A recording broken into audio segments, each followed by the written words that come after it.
Hello everyone. चलो शुरू करते हैं इस स्टोरी का एक नया एपिसोड। और तुम सब तुम्हारे कानों में ईयरफोन ज़रूर से लगा लेना, क्योंकि स्टोरी को अच्छी तरह समझने के लिए ईयरफोन ज़रूरी है। और चलो शुरू करते हैं एक नया सफ़र।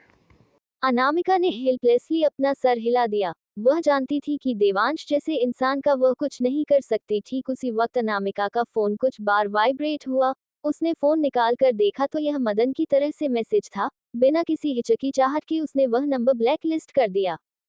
तो थोड़ी देर बाद मदर ने व्हाट्सएप मैसेज भेजा, अनु, तुमने अपने डैड का फोन नंबर क्यों ब्लैक लिस्ट में डाल दिया?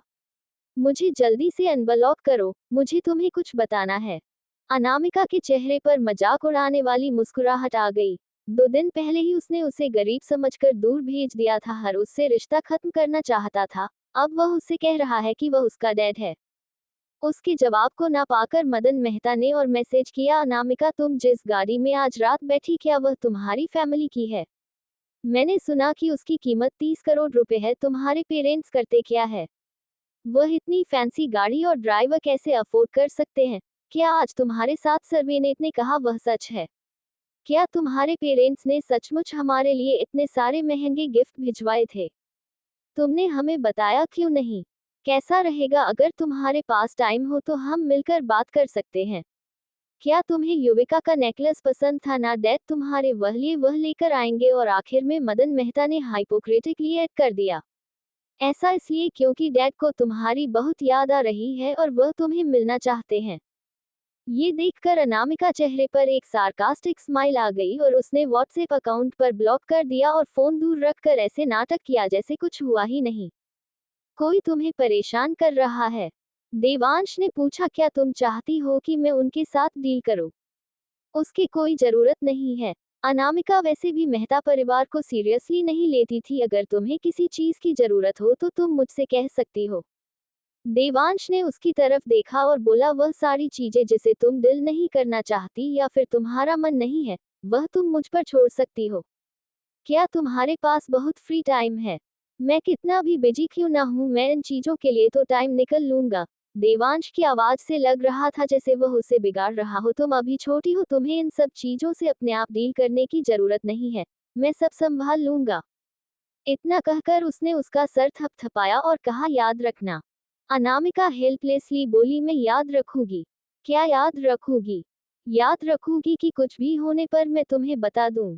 ये याद रखना कि तुम्हारा एक फियांसे है और जब भी तुम्हारे पास फ्री टाइम हो तो तुम उसके साथ वक्त बिताओ, और जब भी तुम फ्री ना हो तब उसके बारे में सोचो। वह तुम हमेशा प्रोटेक्ट करेगा और तुम्हारी हर मुसीबत को सॉल्व कर देगा। देवांश ने उसका चेहरा पकड़कर कहा, तुम्हें याद रखना होगा। समझ गई मैं। वहीं दूसरी तरफ, उस बेशर्म लड़की ने तुम्हारे व्हाट्सएप पर वह ब्लॉक कर दिया। मीना ने मदन मेहता के फोन पर न जाते हुए मैसेज उसको देखा तो वह दांत पिसते हुए बोली, हमने उसे 18 सालों तक बड़ा किया है, उसका ये बदला चुका रही है। वह इससे बेहतर तो हम किसी कुत्ते को पाल लेते। ये सब तुम्हारी वजह से हो रहा है। मैंने तुमसे कहा था कि उसे अच्छे से बिहेव करो, लेकिन तुमने नहीं किया। अब देखो, उसके जाते ही सब कुछ गड़बड़ हो रही है। इस वक्त वह लोग नहीं जानते थे कि अनामिका के रियल पेरेंट्स का बैकग्राउंड क्या है। क्या ऐसा हो सकता है कि उनकी वजह से ही इतने सारे दिल उनके हाथों से जा रही हो? वह इतनी लग्जरियस कार और वह सर्वेंट की बात। उसे पता नहीं कि वह ऐसा फीलिंग आ रही थी कि अनामिका के असली परिवार उनसे कहीं ज्यादा अमीर है। उसकी मोम ने हम एक बार कॉल किया था, क्या हमारे पास वह नंबर अभी भी है? मदन मेहता अपनी बात पूरी कर पाता उससे पहले ही मीना ने उसे बीच में रोकते हुए कहा, मुझे लगा कि वह लोग कोई गरीब गवार है, इसलिए मैंने सारे नंबर डिलीट कर दिए हैं, मेरे पास नहीं है। तुम? मदन बहुत गुस्से में था। हमें इतना कुछ सोचने की जरूरत नहीं है। मीना के पास एक आइडिया आया, कोई बिग शॉट इन दिनों अस्पताल में भर्ती है और उनसे मिलने के लिए कोई हाई प्रोफाइल लोग आ रहे हैं। यह एक अच्छा मौका हो सकता है। कोई बिग शॉट? मदन ने इस न्यूज के बारे में नहीं सुना था। उसे बिग शॉट का कैरेक्टर काफी टफ है और जब वह यंग है तभी बिजनेस एम्पायर में उन्होंने काफी अच्छा सेट पर जमा लिए थे।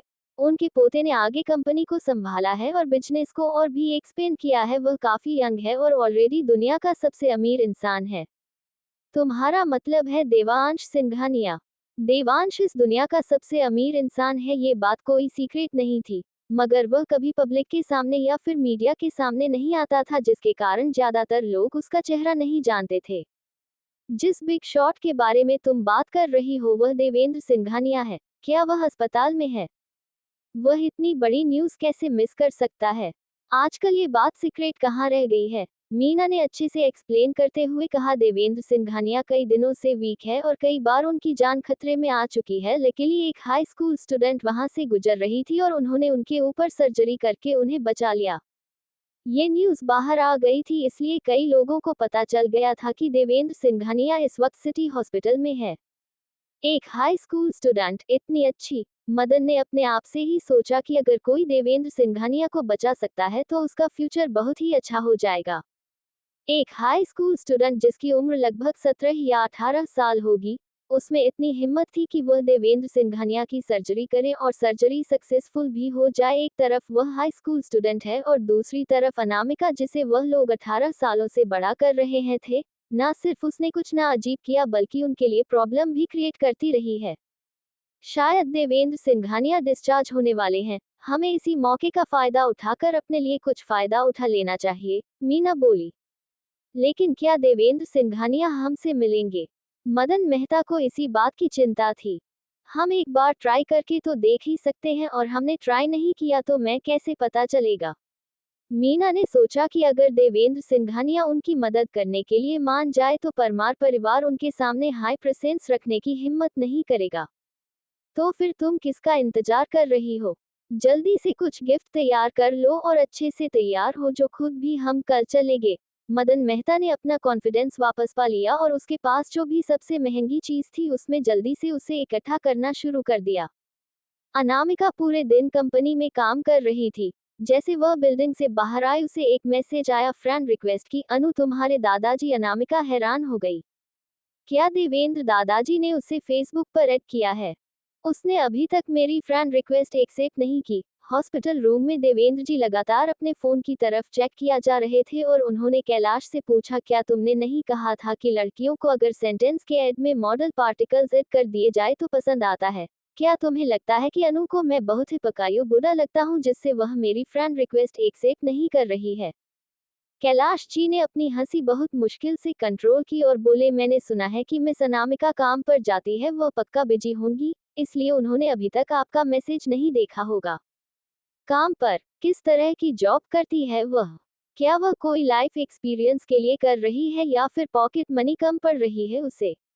देवेंद्र जी को उनके सवाल का जवाब मिल पाता उससे पहले ही उनके फोन चमक गया और उन्होंने एक साइड होते हुए कहा, उसने एक्सेप्ट कर ली, उसने मेरी फ्रेंड रिक्वेस्ट एक्सेप्ट कर ली। अनामिका ने अपनी पतली उंगलियों से कंफ्यूजन में टाइप करके पूछा, क्या बात है दादाजी? अनु मैं हूँ, मुझे तुम्हारा नंबर देवांश से मिला, मुझे बहुत मेहनत करनी पड़ी उसे नंबर लेने के लिए, देवेंद्र जी ने मैसेज भेजा। अनामिका हल्का सा मुस्कुराए और उसने पूछा, आज आप कैसा फील कर रहे हैं? काफी अच्छा। ये मैसेज देवेंद्र जी भेजने वाले थे मगर जल्दी से उन्होंने डिलीट कर दिया और एक सैड इमोजी के साथ लिखा, मेरी तबीयत आजकल ठीक नहीं रह रही है, कोई मुझसे मिलने भी नहीं आता, मुझे अकेला फील हो रहा है। अनु तुम कब आओगी मुझे इस अस्पताल से निकलने के लिए? अनामिका को ये बात थोड़ी हैरानी भरी लगी, मगर फिर भी उसने मैसेज भेजा, कल। अच्छी बात है, अच्छी बात है, कल कौन से टाइम पर? देवेंद्र जी इंतजार करते रहे मगर कोई जवाब नहीं आया और इस वक्त तक देवांश की गाड़ी ऑलरेडी कंपनी के बाहर पार्क हो चुकी थी। जैसे ही अनामिका गाड़ी में बैठी देवांश ने उसे हक करते हुए कहा, किसे तुम मैसेज कर रही थी? उसने नोटिस किया कि अनामिका मुस्कुराते हुए थोड़ी देर पहले किसी से मैसेज में बात कर रही थी। तुमने ही तो दादाजी को मेरा फेसबुक अकाउंट और नंबर दिया, अनामिका ने जवाब दिया। वह दिन रात मुझे परेशान कर रहे थे फोन कर करके, देवांश ने कंप्लेंट करते हुए कहा, वह कभी कभी ओवर बोलने लगते हैं, बस उन्हें इग्नोर कर देना। अनामिका को ये बात हैरान कर गई। क्या एक पोता अपने दादा के बारे में ऐसी बात करता है? अनु क्या तुम इस वक्त बिजी हो? मैंने सुना कि तुम काम कर रही हो। क्या तुम ये सब लाइफ एक्सपीरियंस के लिए कर रही हो या फिर तुम्हें पॉकेट मनी कम पड़ रही है? अगर तुम्हें पॉकेट मनी की जरूरत है तो तुम मुझसे बोल सकती हो कितनी जरूरत है, मैं तुम्हें पैसे ट्रांसफर करता हूँ। उनके ये सारे मैसेज देखकर देवांश को हंसी आ गई। उसके हमेशा सीरियस रहने वाले दादाजी ऐसे मैसेज कर रहे हैं, उन्होंने एक्चुअली अनामिका के लिए मैसेज करना सीखा, कितनी बड़ी बात है। अनामिका ने सीट पर टिककर कैजुअल जवाब दिया, मैं ठीक हूँ, मुझे बस एक लाइफ एक्सपीरियंस चाहिए और समर वेकेशन कितने लंबे हैं इसलिए मैं कुछ काम करके अपने आप को बिजी रखना चाहती थी। अगर तुम बोर हो रही हो तो तुम मुझसे मिलने आ सकती हो, मैं तुम्हें दुनिया घूमने ले चलूंगा, या फिर अगर तुम्हें यही मुंबई में ही रहना है तो यहाँ भी बहुत सारी अच्छी जगह है घूमने के लिए, मैं तुम्हें चारों तरफ घुमा सकता हूँ। इस मैसेज का जवाब अनामिका दे नहीं वाली थी, तभी देवांश ने उसका फोन छीन लिया और वॉइस मैसेज भेजा, एक्साइटेड होकर, दादाजी आप अपने स्टाइल से अलग बिहेव कर रहे हैं। देवेंद्र जी को हैरानी हुई जब उन्हें पता चला कि देवांश और अनामिका साथ है, लेकिन वो काफी खुश भी हो गए और उन्होंने मैसेज करना बंद कर दिया। कल तुम दादाजी को लेने कब जा रहे हो? अनामिका ने पूछा। तुम डिसाइड कर लो, देवांश ने उसे उसका फोन देकर प्यार से उसे गले लगाते हुए कहा, मैं पूरा का पूरा तुम्हारा हूँ। क्या हम लंच के बाद चल सकते हैं? उसे दोपहर में काम था इसलिए वह बोली। श्योर। देवांश ने प्यार से उसकी उंगलियां छुई। उसकी हर एक चीज बिल्कुल ब्यूटीफुल थी, वह जब भी अनामिका से मिलता था उसे लगता था कि अनामिका के पास कोई जादू है, जो उसकी हर एक चीज हर एक बात उसे अट्रैक्ट करता है। अगले दिन देवेंद्र जी तैयार होकर अनामिका का इंतजार कर रहे थे, तभी बटलर ने हेल्पलेस होकर कहा, दो सीईओ और उनकी फैमिली आपसे मिलने आए हैं और दो जेंटलमैन अपनी बेटियों के साथ भी आए हैं। नहीं, नहीं, देवेंद्र जी को अनामिका से मिलना था, ना कि इन लोगों से। उनके इंटेंशन बिल्कुल क्लियर थे कि वह लोग यहाँ सिर्फ अपने लालच के लिए ही आए थे, वह ऐसे कैसे उन्हें अंदर आने देते। ठीक है, फिर तो मैं उन्हें वापस भेज देता हूँ। हाँ, बोल दो उन्हें कि आज मैं किसी से नहीं मिलूंगा अनामिका के सिवा, देवेंद्र जी बोले और फिर कुछ सोचकर आगे बोले, उन्हें दरवाजा ब्लॉक मत करने देना, अनामिका को अंदर आने में प्रॉब्लम होगी। ऑल राइट, कैलाश जी बोले और दरवाजे की बाहर जाकर सबको पॉलिटिकली मना करने लगे। शाम तक कई लोग आते रहे और पूरा लंबा गलियारा अजनबियों से भर गया और मना करने के बावजूद भी कोई वहां से जाने के लिए तैयार नहीं था। देवेंद्र जी इंतजार कर रहे थे मगर अनामिका आ ही नहीं रही थी। सर, कैलाश जी फिर अंदर आए, देवेंद्र जी ने पूछा, क्या अनामिका आ गई? कहाँ है वह? कितना टाइम लगेगा उसे आने में? दरवाजे के सामने बहुत सारे बॉडीगार्ड खड़े थे, उनके बीच से देवेंद्र जी कॉरिडोर में लगे भीड़ को देख सकते थे, मगर अनामिका नहीं थी, उनका मूड खराब हो गया। वह कुछ छोटी कंपनियों के मालिक है जिनके बारे में आपने कभी सुना भी नहीं होगा, उनको पता चल गया होगा कि आप यहाँ हैं तो यहाँ आ गए।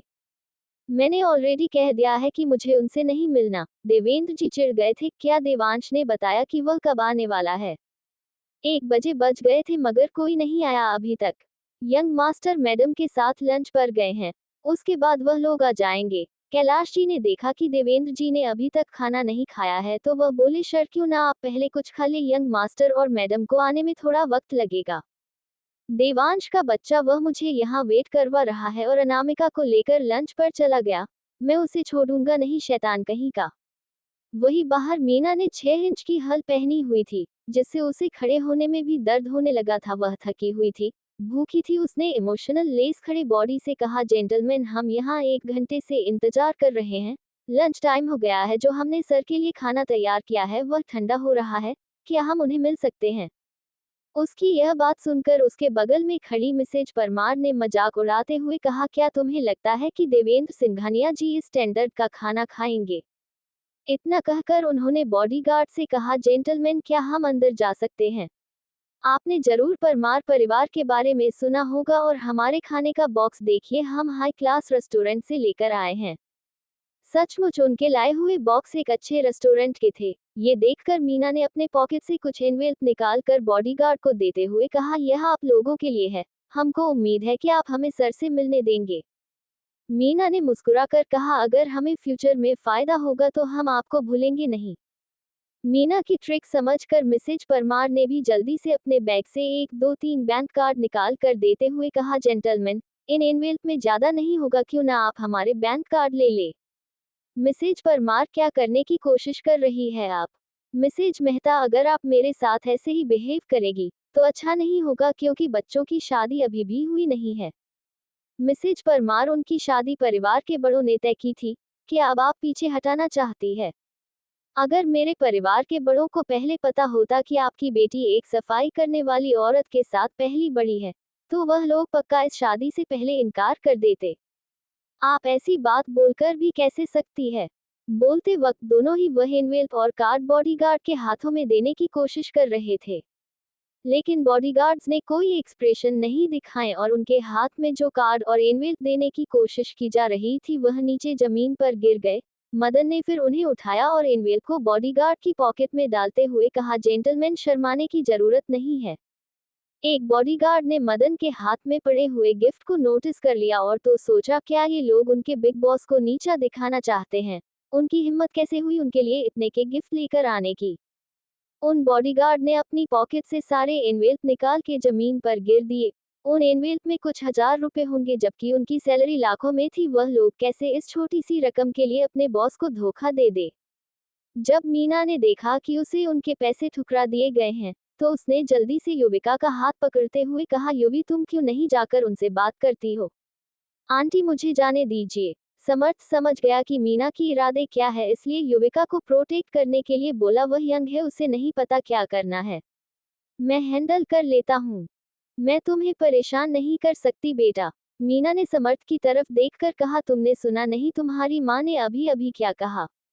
तुम्हारी और युविका की शादी होगी या नहीं ये बात फाइनल नहीं है। बिकॉज इसी वक्त कैलाश जी पेशेंट रूम से बाहर निकले और बोलने लगे, रास्ता बनाए, रास्ता बनाए। एक लड़की एलिवेटर से बाहर निकली, जिससे सबका अटेंशन उसकी तरफ चला गया। उसकी खूबसूरत आंखें, उसकी आउटस्टैंडिंग पर्सनैलिटी और उसका अलग सा ऑरा। उसे देखते ही कैलाश जी ने का भी रिस्पेक्टफुली उसे एड्रेस किया, मिस अनामिका। उसने जानबूझकर अपनी आवाज धीमी रखी थी क्योंकि उसे पता था कि अनामिका के आइडेंटिटी अभी भी छुपी हुई है और किसी को पता चल गया तो उनके लिए प्रॉब्लम हो सकती है। हेलो कैलाश दादाजी, अनामिका ने मुस्कुरा कर कहा, जिससे कैलाश को भी काफी अच्छा लगा। सब उसे कैलाश ही कहते हैं मगर वह उसे दादाजी का रही है। सर इंतजार कर रहे आपका, प्लीज इस तरफ से चलिए। कैलाश को अनामिका के साथ इतना रिस्पेक्टफुली बिहेव करता देख परमार परिवार, मेहता परिवार और बाकी सब जो लोग आए थे वह लोग हैरान हो गए। मदन मेहता ने तो एक बार अपनी आंखें रब कर ली ये देखने के लिए कि कहानी उसे सपना तो नहीं आ रहा। मीना भी इतनी शॉक हो गई कि उसके मुंह से शब्द नहीं निकल रहे थे। युविका भी हैरान थी और अपने लिप्स बाइट करते हुए मुठिया बांधकर वह अनामिका को सबकी नजरों के सामने से अंदर जाता हुआ देखती रही। अनामिका को इस वक्त अपने फोन पर एक मैसेज आया जिसे निकाल कर वह जवाब देने लगी और बाकी सबको उसने पूरी तरह इग्नोर कर दिया।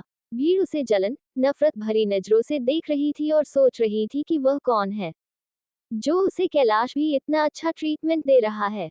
मिसेज परमार ने भी उम्मीद नहीं की थी कि हमेशा एरोगेंट रहने वाला कैलाश एक लड़की के साथ इतना पोलाइट बिहेव कर सकता है। समर्थ भी काफी मिक्स इमोशन फील कर रहा था।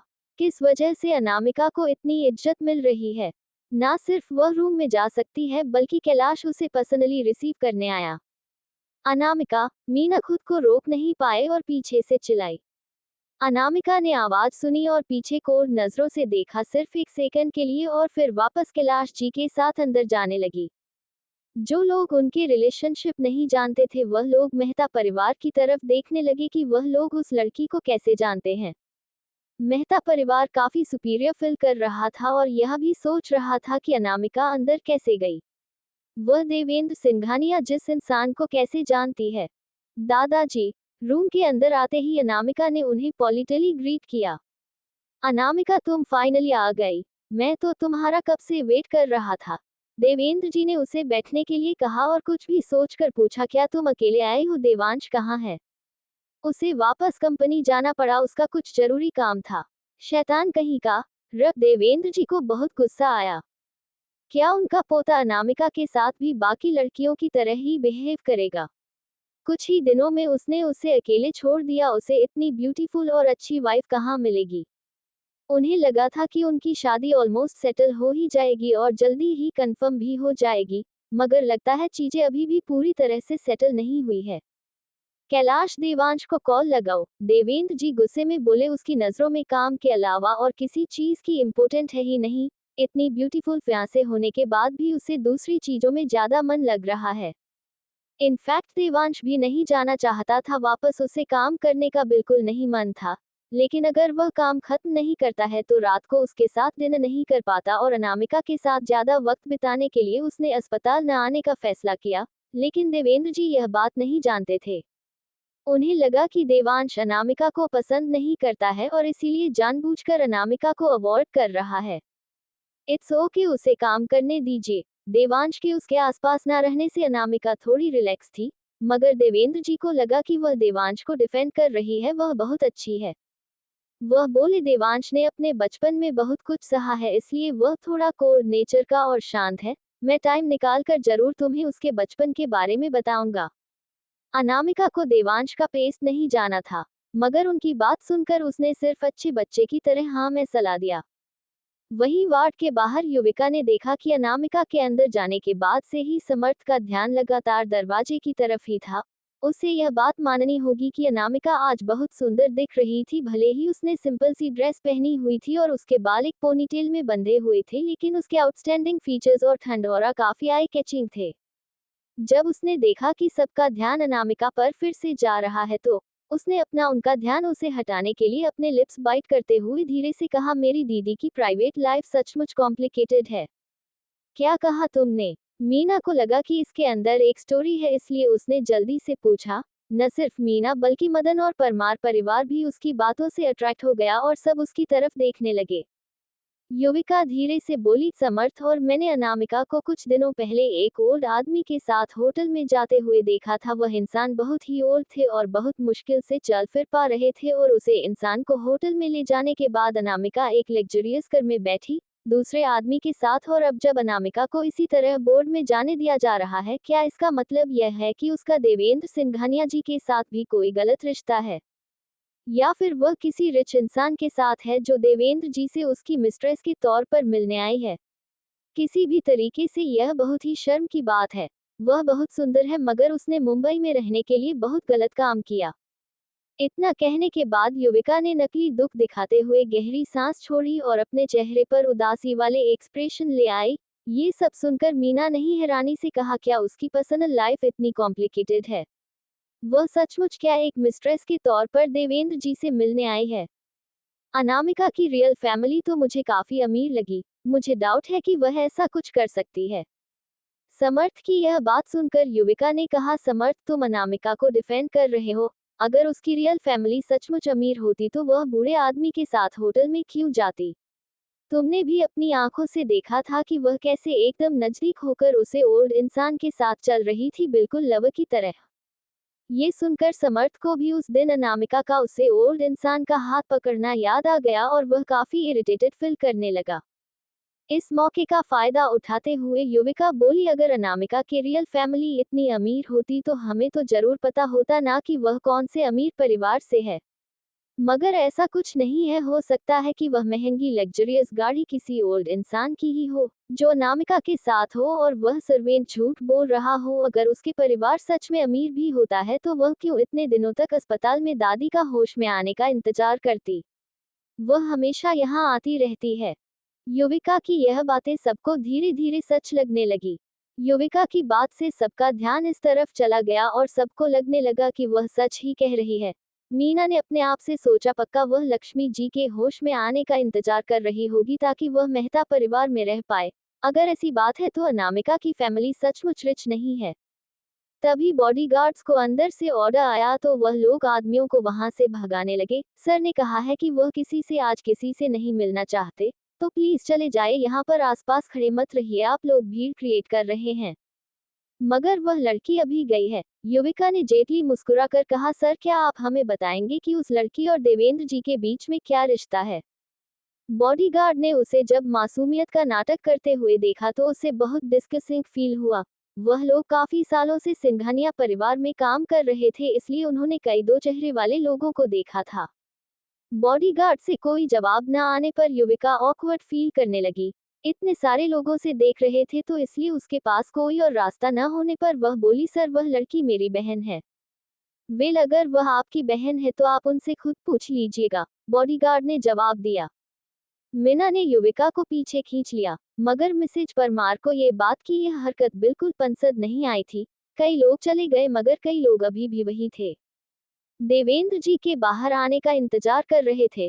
थोड़ी देर बाद बोर्ड का दरवाजा खुला। अनामिका देवेंद्र जी को चलने में सपोर्ट कर रही थी, जिसे सब लोग हैरान हो गए।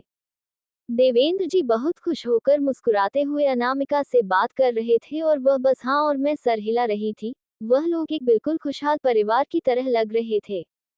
जो बाकी कंपनियों के हाई मेंबर्स आए थे वह एक पल के लिए हैरान हो गए और फिर जल्दी से देवेंद्र जी की तरफ भागे, मगर बॉडीगार्ड्स ने उन्हें ब्लॉक कर दिया। सर, क्या आपका डिस्चार्ज हो रहे हैं? क्या सर आपके पास 5 मिनट है? मिस्टर सिंघानिया, मुझे सिर्फ 1 मिनट चाहिए।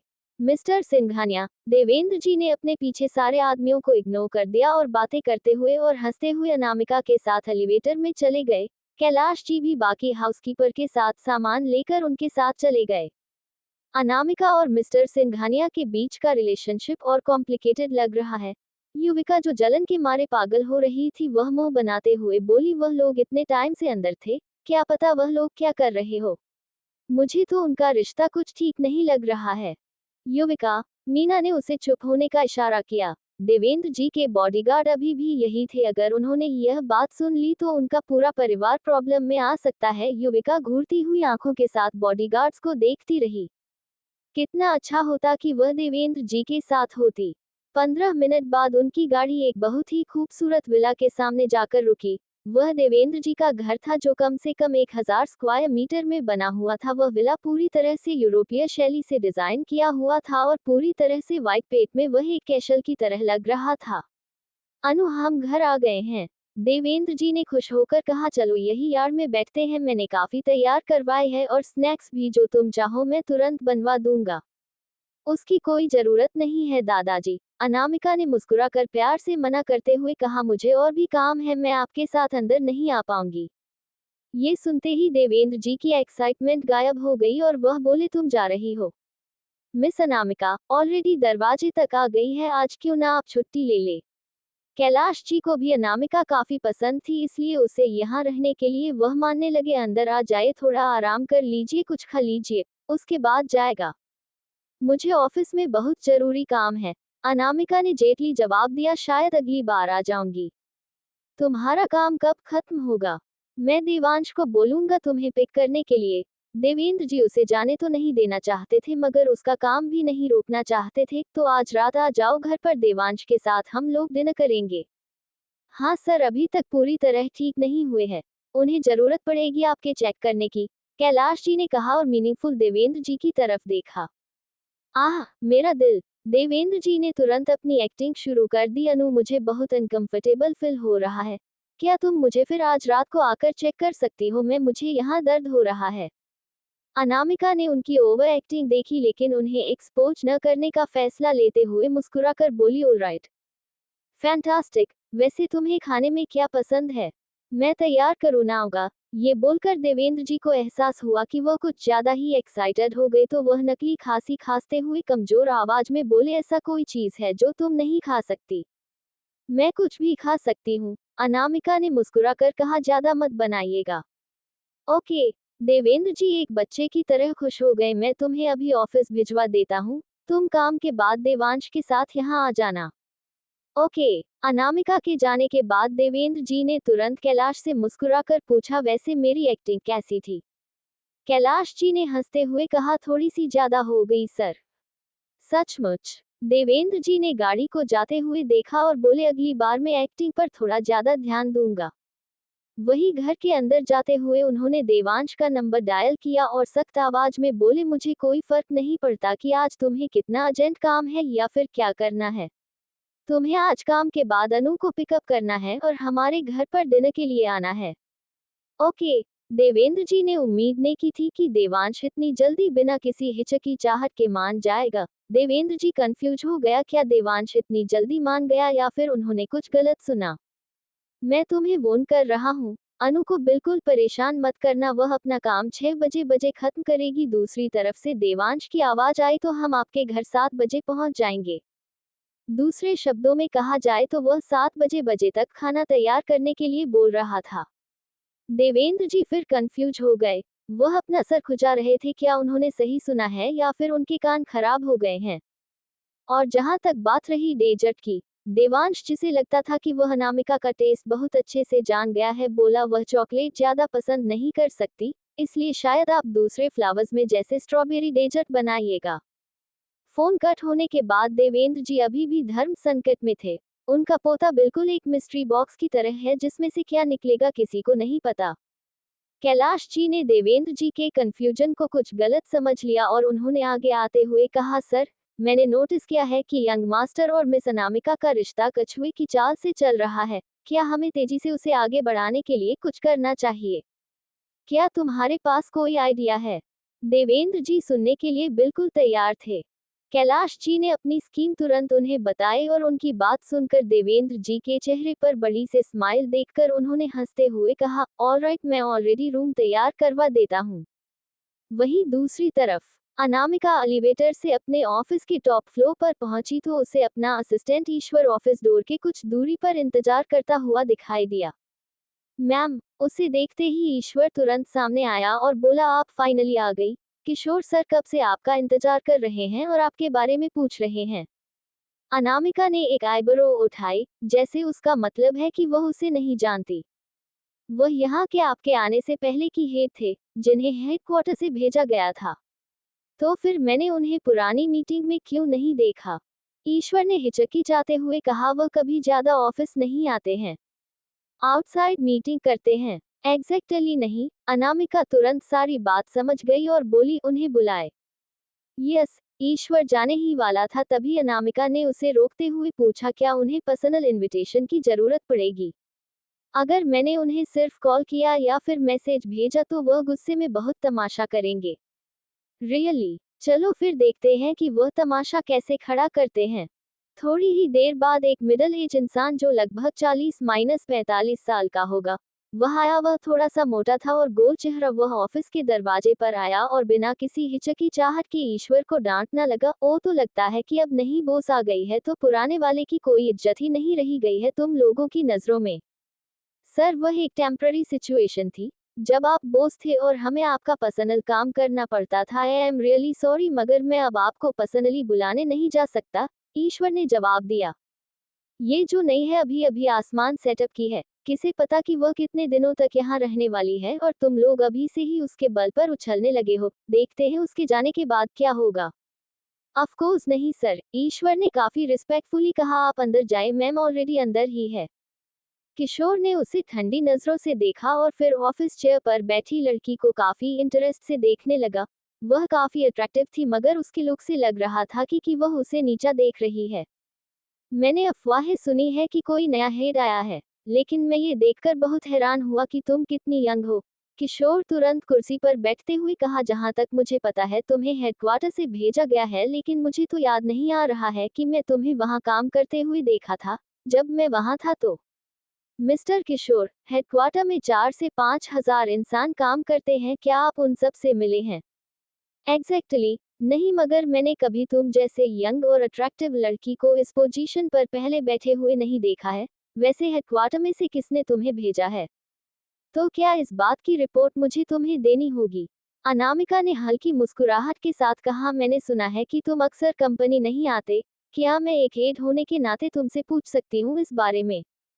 किशोर ने अनामिका की तरफ देखकर डेविल स्माइल के साथ कहा, अगर कंपनी के हर एक सिंगल चीज को मुझे पर्सनली हैंडल करना होता, तब तक तो मैं मर चुका होता। मिस कपूर, आप अभी अभी इस कंपनी के पोजीशन पर आए हैं, इसलिए आपको पता चल जाएगा धीरे धीरे कि क्या और कैसे करना होता है। तो फिर जब तुम कंपनी में नहीं होते हैं तो ओजवली होते कहाँ हो? अनामिका ने पूछा। दूसरी कंपनियों के साथ डील करना, सप्लाई के साथ मीटिंग। मिस कपूर, क्या आप ये चीजें भी संभालेंगी? किशोर बोला। ऑफ कोर्स, अनामिका मुस्कुराकर बोली, मुझे हर एक चीज डिटेल में पता होनी चाहिए, वरना मेरे बॉस होने का फायदा क्या?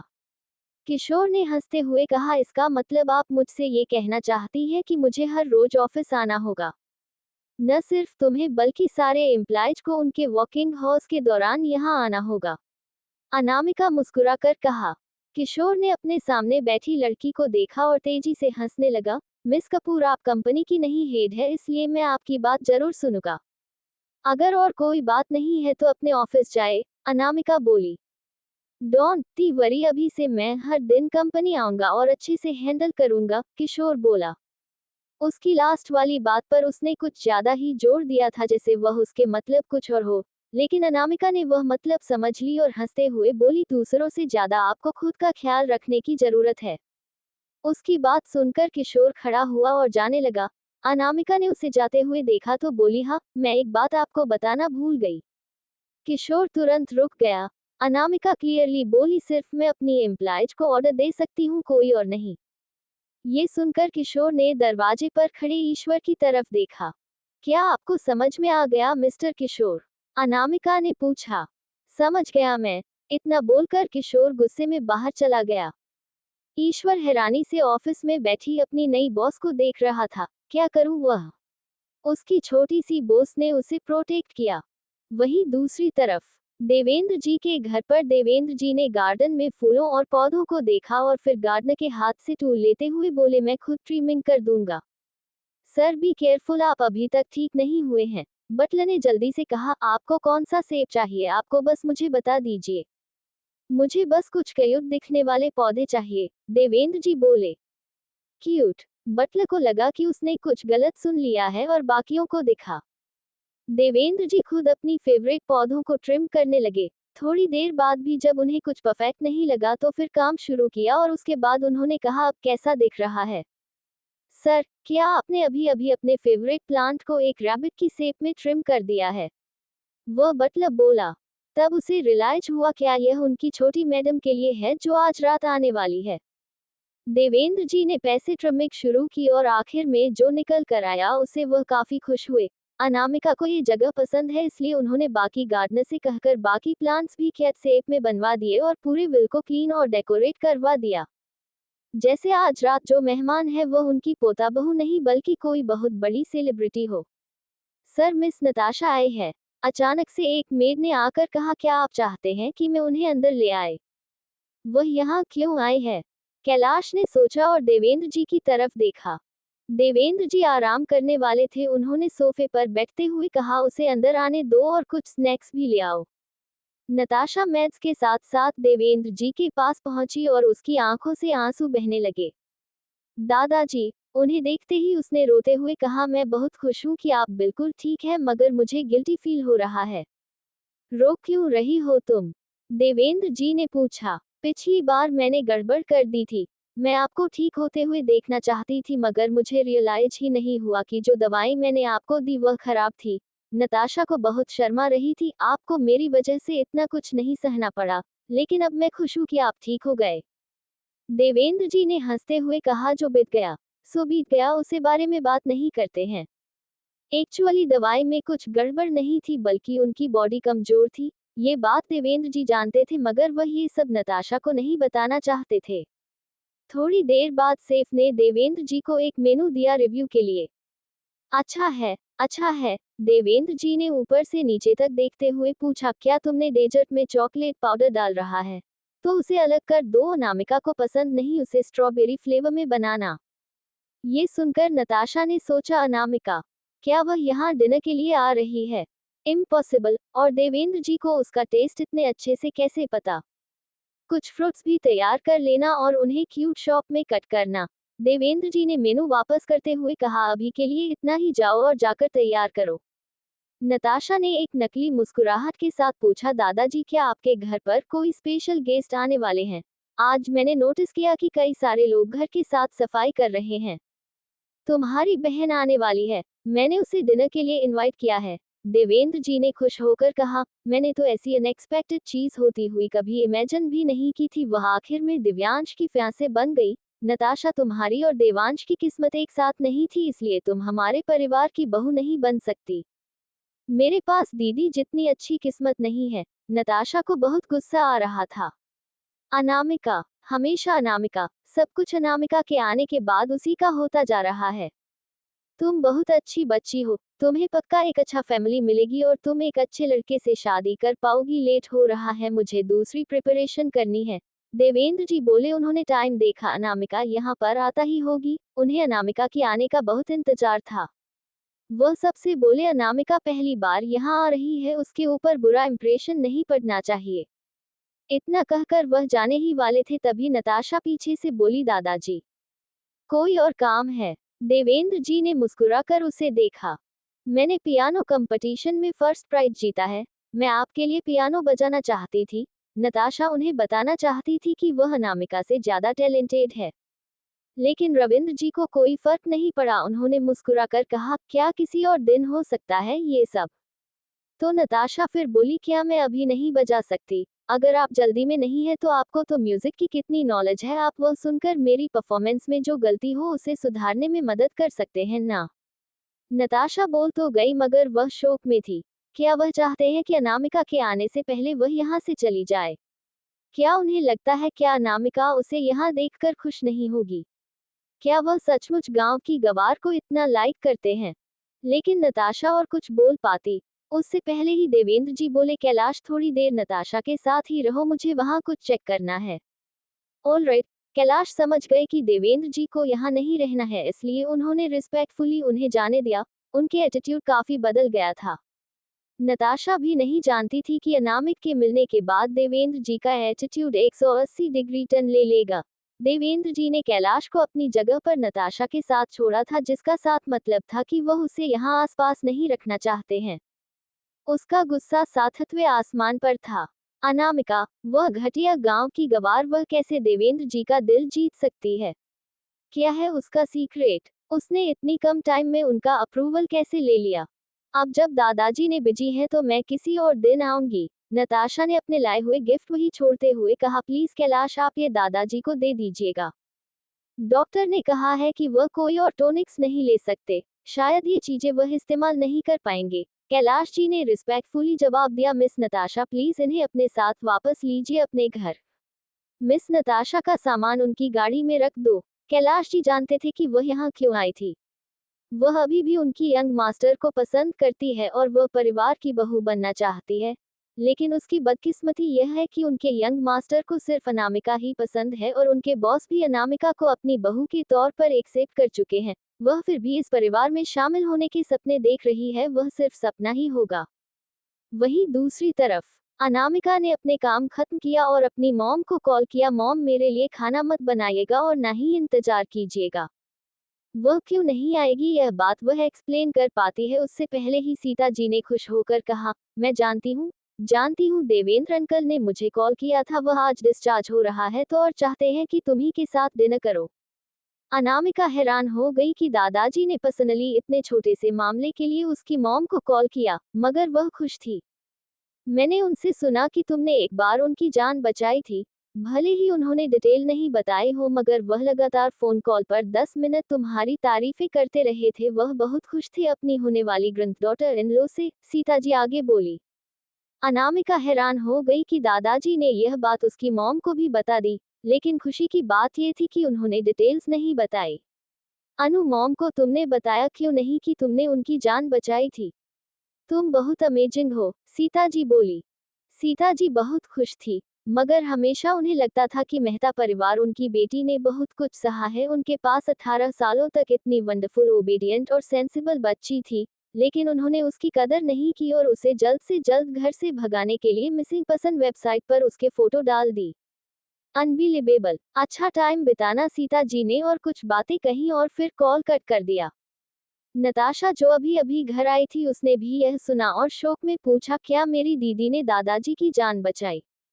हाँ, मैंने खुद ये देवेंद्र अंकल से ही सुना है। मुझे तो भरोसा ही नहीं हो रहा है कि अनामिका ने यह बात हमें बताई भी नहीं। सीता जी को अपनी बेटी जितना वह जान रही थी उतना पसंद आ रही थी। वह हर तरीके से बिल्कुल परफेक्ट थी। नताशा ने मन ही मन सोचा, शायद अनामिका देवेंद्र जी के बीमार होने पर वहां से गुजर रही होगी और उन्हें सीपीआर से बचा लिया होगा, तो इस तरह उसने उनका दिल जीत है। उसे सीपीआर भी पता है, लेकिन ये कोई बड़ी बात नहीं है, उसे किताब से सीखा जा सकता है। कितनी बुरी बात है कि उसे मौका नहीं मिला ये करने का। अगर उसके पास मौका होता है तो देवेंद्र जी उस लड़की को इतना पसंद नहीं करते। वहीं दूसरी तरफ देवेंद्र जी कब से दरवाजे पर टहले जा रहे थे। फाइनली उन्हें दूर जाने पहचाने लोग आते हुए दिखाई दिए। गाड़ी से बाहर आने के बाद देवांश ने अनामिका का हाथ पकड़ा हुआ था, जिसे देखकर देवेंद्र जी के चेहरे पर बड़ी सी मुस्कुराहट आ गई और बोले, अनु तुम आ गई? क्या तुम काम से थक गई हो? क्या तुम्हें बहुत मेहनत करनी पड़ती है? अंदर आओ। जैसे ही देवेंद्र जी अंदर आए उन्होंने कई सारे सर्वेंट को जो यहाँ इंतजार कर रहे थे बोले वह मेरी बेटी है, तुम्हें पता है उसे कैसे ट्रीट करना है। Good evening miss. उसके अंदर आते ही मुस्कुराकर सारे सर्वेंट ने एक साथ कहा। ऑब्वियसली वह लोग काफी देर से इंतजार कर रहे थे, यहाँ तक कुछ को पसीना भी आ रहा था। अनामिका हेल्पलेस हो गई। इन लोगों को इतना फॉर्मल होने की जरूरत नहीं थी। हेलो, अनामिका ने कहा और देवांश के साथ अंदर चली गई। अनामिका जब अंदर आ रही थी तो उसने गार्डन में फूल और प्लांट्स को देखा जो बहुत क्यूट और ब्यूटीफुल थे। अनामिका कंफ्यूज हो गई, क्या ये दादाजी का घर नहीं है? यहाँ पर इतने सारे क्यूट प्लांट्स क्यों हैं? देवांश ने भी सारे चेंज नोटिस किया। जहाँ भी वह नजर घुमा था सब कुछ नया और अलग लग रहा था, जैसे उन्होंने अनामिका को इम्प्रेस करने के लिए बहुत मेहनती है। अनु, तुम्हें भूख लगी है? डिनर रेडी है। देवेंद्र जी उन्हें डाइनिंग रूम में लेकर गए।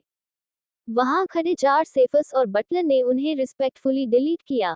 अनामिका फिर स्पीचलेस हो गई। सीरियसली इतना फॉर्मल बिहेवियर, उसे लग रहा था जैसे वह कहीं की रानी हो। अनामिका, मेरे बगल में बैठो। देवेंद्र जी ने अपने बगल वाली कुर्सी की तरफ इशारा किया तो एक सर्वेंट ने अनामिका के लिए कुर्सी खींची। उसके बैठते ही देवांश उसके बगल में बैठ गया और सब लोग खाना परोसने लगे। खाना न सिर्फ खाने में अच्छा था बल्कि दिखने में भी काफी अच्छा था। अनामिका, खाकर देखो। देवेंद्र जी ने बहुत सारी चीज नमस्कार प्लेट में रख दी और देवांश उन्हें हराने के लिए और सारी चीज अनामिका का प्लेट में रखने लगा। देवेंद्र जी ने सोचा, मेरा पोता सचमुच एक लड़की का ख्याल रख रहा है। क्या मैं सही देख रहा हूँ? बगल में बैठे कैलाश जी की आंखें हैरानी से बड़ी हो गई थी। क्लियरली उन्हें अपनी देखी हुई बात पर भरोसा नहीं हो रहा था। उनके young master actually dinner table पर किसी लड़की का ख्याल रख रहे हैं। देवांश ने अनामिका के प्लेट में फिर से खाना रखा। इतने दिनों से एक साथ कई बार खाना खाने की वजह से उसे उसकी इस तरह केयर करने की आदत पड़ गई थी, लेकिन देवेंद्र जी और कैलाश जी की नजरों में देवांश कुछ अनबिलीवेबल कर रहा था। तुम्हें सी फूड पसंद है ना? खाओ। देवांश ने उसे खाना दे रहा था मगर खुद नहीं खा रहा था। देवेंद्र जी शौक से बाहर आए और उन्होंने से बड़ी सी मुस्कुराहट के साथ पूछा, अनामिका खाना कैसा है? बहुत अच्छा है, अनामिका बोली। आपके कम्प्लीमेंट के लिए थैंक यू मिस। चारों सेफ एक साथ बोले और मुस्कुराकर अनामिका को देखने लगे, क्योंकि देवेंद्र जी ने साफ कहा था कि अगर अनामिका को आज रात का डिनर पसंद आया तो उन्हें डबल सैलरी मिलेगी। तुम भी खाना खाओ। अनामिका नहीं चाहती थी कि देवांश ऐसे कुछ करे मगर देवांश लगातार उसके पेट में खाना परोसा जा रहा था और नोट कर रहा था कि उसे क्या पसंद है और क्या नहीं पसंद। जब भी तुम फ्री हो तो मुझसे मिलने आते रहना। काफी दिनों बाद इस घर में खुशी दिखाई दी है, देवेंद्र जी बोले। पहले देवांश हमेशा काम में बिजी रहने के कारण सिर्फ 1 महीने में एक बार ही उनसे मिलने आता था। भले ही यहाँ पर बहुत सारे सर्वेंट थे मगर देवेंद्र जी को हमेशा अकेला फील होता था। मगर आज बात अलग थी, उनके पास उनकी फैमिली थी। श्योर। अनामिका तुरंत मान गई। हम जरूर एक साथ आपके पास आएंगे, आपको कंपनी देने के लिए, देवांश बोला। देवांश की बात सुनकर देवेंद्र जी थोड़ा चिढ़ गए। उनके बुलाने पर देवांश हमेशा कहता था कि बिजी है और उनसे मिलने नहीं आता था, लेकिन अपनी होने वाली बीवी को हमेशा फॉलो करेगा। दिन के बाद देवेंद्र जी अनामिका को घर दिखाने लगे। फाइनली वह लोग टोनअप फ्लो पहुंचे। यहाँ से नजर बहुत अच्छा दिखता है। अनु, तुम्हें डेफिनेटली अगली बार आकर देखना चाहिए, देवेंद्र जी बोले। श्योर। अनामिका ने टाइम देखा और जैंडट आवाज में बोली, लेट हो रहा है, मुझे घर जाना चाहिए। जाओ मत। देवेंद्र जी उसे जाने नहीं देना चाहते थे। क्या तुम यहाँ थोड़ी देर और नहीं रुक सकती? मैं अगली बार आऊंगी आपसे मिलने, अनामिका बोली। अनामिका को जाता हुआ देखकर देवेंद्र जल्दी से कैलाश को इशारा किया, जो उनके इंटेंशन तुरंत समझ गए और सर्वेंट को प्रिपेयर करने के लिए कह दिया। लेकिन जैसे ही अनामिका ग्राउंड फ्लोर के लिविंग रूम से आए, अनामिका देवांश के साथ जाने वाली थी, अचानक से चारों तरफ अंधेरा चला हो गया। क्या हो रहा है? देवेंद्र जी ने एक्टिंग करते हुए कहा, अचानक से लाइट क्यों चली गई? बियट, हम तो यहाँ के सालों से रह रहे हैं, मगर ऐसी सिचुएशन से कभी नहीं हुई। पहले मुझे देखने दो, क्या गलत है? मैं भी आता हूँ, कैलाश जी बोले और जल्दी से चले गए। देवांश ले जाकर अनामिका को सोफे पर बैठाओ, देवेंद्र जी बोले। फिर उन्होंने सर्वेंट से कहा, जाओ जाकर कुछ कैंडल्स और इमरजेंसी लाइट्स को अरेंज करो। सर, क्या आपके पास कुछ खूबसूरत है? इमरजेंसी लाइट पहले नहीं थी। एक सर्वेंट ने जानबूझकर पूछा। हाँ, हाँ चलो मैं तुम्हें देता हूँ। देवेंद्र जी भी बहाना बनाकर वहां से चले गए, जिसकी वजह से लिविंग रूम में सिर्फ देवांश और अनामिका बचे थे। देवांशु मुस्कुराया, इस विला में पक्का इन्वर्टर तो है ही, इसलिए पावर कट होने पर भी पूरी तरह से अंधेरा तो नहीं होना चाहिए। पक्का उसके दादाजी उन दोनों को अकेले छोड़ने के लिए मौका बना रहे हैं। अनामिका काफी देर तक इंतजार करती रही, फिर उसने टाइम चेक करते हुए कहा, ऑलरेडी रात के 9 बजे बज गए हैं, चलो। अगर वह यहाँ जाता देर रही तो उसके पेरेंट्स को चिंता हो जाएगी। देवांश ने उसे गले लगाते हुए कहा, अभी भी जल्दी है, तुम मेरे साथ थोड़ी देर और रुक जाओ। मैं तुम्हारे साथ कितने टाइम से हूँ? अनामिका बोली। सिर्फ कुछ घंटे काफी नहीं है। देवांश ने उसे और टाइटली गले लगाते हुए कहा, मुझे थोड़ी देर और रहना है तुम्हारे साथ। अनामिका स्पीचलेस हो गई। वह हमेशा उससे चिपकता क्यों रहता है? बाकी सबके साथ तो कितना कोल्डली बिहेव करता है। मुझे जाने दो, दादाजी ने देख लिया तो, अनामिका बोली। वह हमें इस तरह देखेंगे ना तो खुश हो जाएंगे, देवांश बोला। वही ऊपर कैलाश जी ने देवेंद्र जी को आते हुए देखा तो जल्दी से बोले, सर यहाँ पर जल्दी से। देवेंद्र जी उनके पास आए और नीचे देखते हुए बोले, कैसा चल रहा है? कोई प्रोग्रेस? वह लोग बस बातें कर रहे हैं, कोई खास प्रोग्रेस नहीं है, कैलाश जी बोले। देवांश बेवकूफ है, चारों तरफ अंधेरा हो गया है, वह उसे किस क्यों नहीं कर रहा है? देवेंद्र जी बोले, और फिर उन्होंने सोचा, क्या यहाँ का एटमॉस्फेयर रोमांटिक नहीं है? किसी से कहो जल्दी से एलईडी कैंडल्स और पेटल लाइट से जला दे। ऑल राइट, कैलाश जी जल्दी से बोले। जल्दी ही लिविंग रूम को beautiful petal lights LED candle से सजा दिया गया, जो काफी रोमांटिक लग रहा था। रुक जाए, अनामिका ने एक सर्वेंट जो कैंडल्स लग रहा था उसे रोकते हुए कहा, दादाजी को बता दीजिए कि मैं जा रही हूँ। अचानक से इस सिचुएशन में फंसकर वह सवेनत थोड़ा पैनिक करने लगा, बोला, पूरे घर में पावर ऑफ हो गया है, क्या आप थोड़ी देर और इंतजार नहीं कर सकती जाने से पहले? ऑलरेडी बहुत लेट हो गया, मुझे जाना होगा, अनामिका बोली। बट सामने का दरवाजा तो लॉक हो गया है, आप जा नहीं सकती, नौकर बोला तो अनामिका कंफ्यूज हो गई। घर का एक एक डोर इलेक्ट्रॉनिक स्मार्ट डोर है, अगर पावर कट हो गया है तो दरवाजा नहीं खुलेगा, उसे सर्वेंट ने कहा। क्या डोर में यूएसबी पोर्ट्स नहीं है? क्या हम एक पावर बैंक का इस्तेमाल करके उसे चार्ज नहीं कर सकते? अनामिका ने एक सॉल्यूशन ऑफर किया, लेकिन उस सर्वेंट ने जवाब दिया, यूएसबी पोर्ट खराब हो गए हैं। घर की कोई चाबी नहीं है? अनामिका ने पूछा। वह भी गुम हो गई है, उस सर्वेंट ने जवाब दिया। वेल तो ठीक है, दरवाजे की डेड बैटरी को नहीं 1 से रिप्लेस कर दीजिए, अनामिका ने सजेस्ट किया। कोई एक्स्ट्रा बैटरीज भी नहीं है, वह नौकर बोला। अनामिका स्पीचलेस हो गई। यहाँ पर दरवाजा खोलने का कोई तरीका क्यों नहीं है? लेकिन उस अंधेरे में भी अनामिका ने उसे सर्वेंट को पैनिक करते हुए देख लिया और तुरंत समझ गई कि हो क्या रहा है, और डेविल स्माइल के साथ खड़ी होते हुए बोली, दादाजी को बता दीजिएगा कि मैं जा रही हूँ। मिस प्लीज रुक जाए, मुझे पहले सर को इन्फॉर्म करने दीजिए, आप यही रुकिए, वह सर्वेंट बोला, और अनामिका को जाता हुआ देखकर वह तुरंत देवेंद्र जी की तरफ दौड़ा। देवेंद्र जी ने यह बात सुनी तो उन्होंने केयरलेसली कहा, कोई चिंता की बात नहीं है, मैंने ऑलरेडी यूएसबी पोर्ट्स हटा दिया है और स्पेयर की और बैटरी भी छुपा दी है, जब तक पावर नहीं आ जाती तब तक वह नहीं जा सकती। अनामिका ने जब वहां जाकर देखा तो सचमुच वहां पर कोई स्पेयर की बैटरी या फिर यूएसबी पोर्ट नहीं थे, सबको जानबूझकर हटाया गया था। उसने डेविल स्माइल के साथ अपने बगल में खड़े देवांश को देखकर कहा, दादाजी तुम्हारे लिए कुछ ज्यादा ही कोशिश नहीं कर रहे हैं, वह तुम्हारे लिए कर रहे हैं। देवांश ने उसका हाथ पकड़कर एक एक शब्द पर जोर देते हुए कहा, वह तुम्हें बहुत पसंद करते हैं और चाहते हैं कि तुम यहीं रहो। अनामिका ने सोचा, यही रहूं ताकि यह लड़का उसे चिपका रहे? बिल्कुल नहीं। अनामिका ने अपनी उंगलियां कीपैड पर चलना शुरू की और कुछ नंबर 5 करने के बाद 2 मिनट बाद दरवाजा खुल गया। आसपास के सारे सर्वेंट हैरान हो गए। वह ऐसे कैसे कर सकती है? वह दरवाजा क्लियरली लॉक था, क्या सर ने नहीं कहा था कि बिना पावर आए दरवाजा खोलना इम्पॉसिबल है?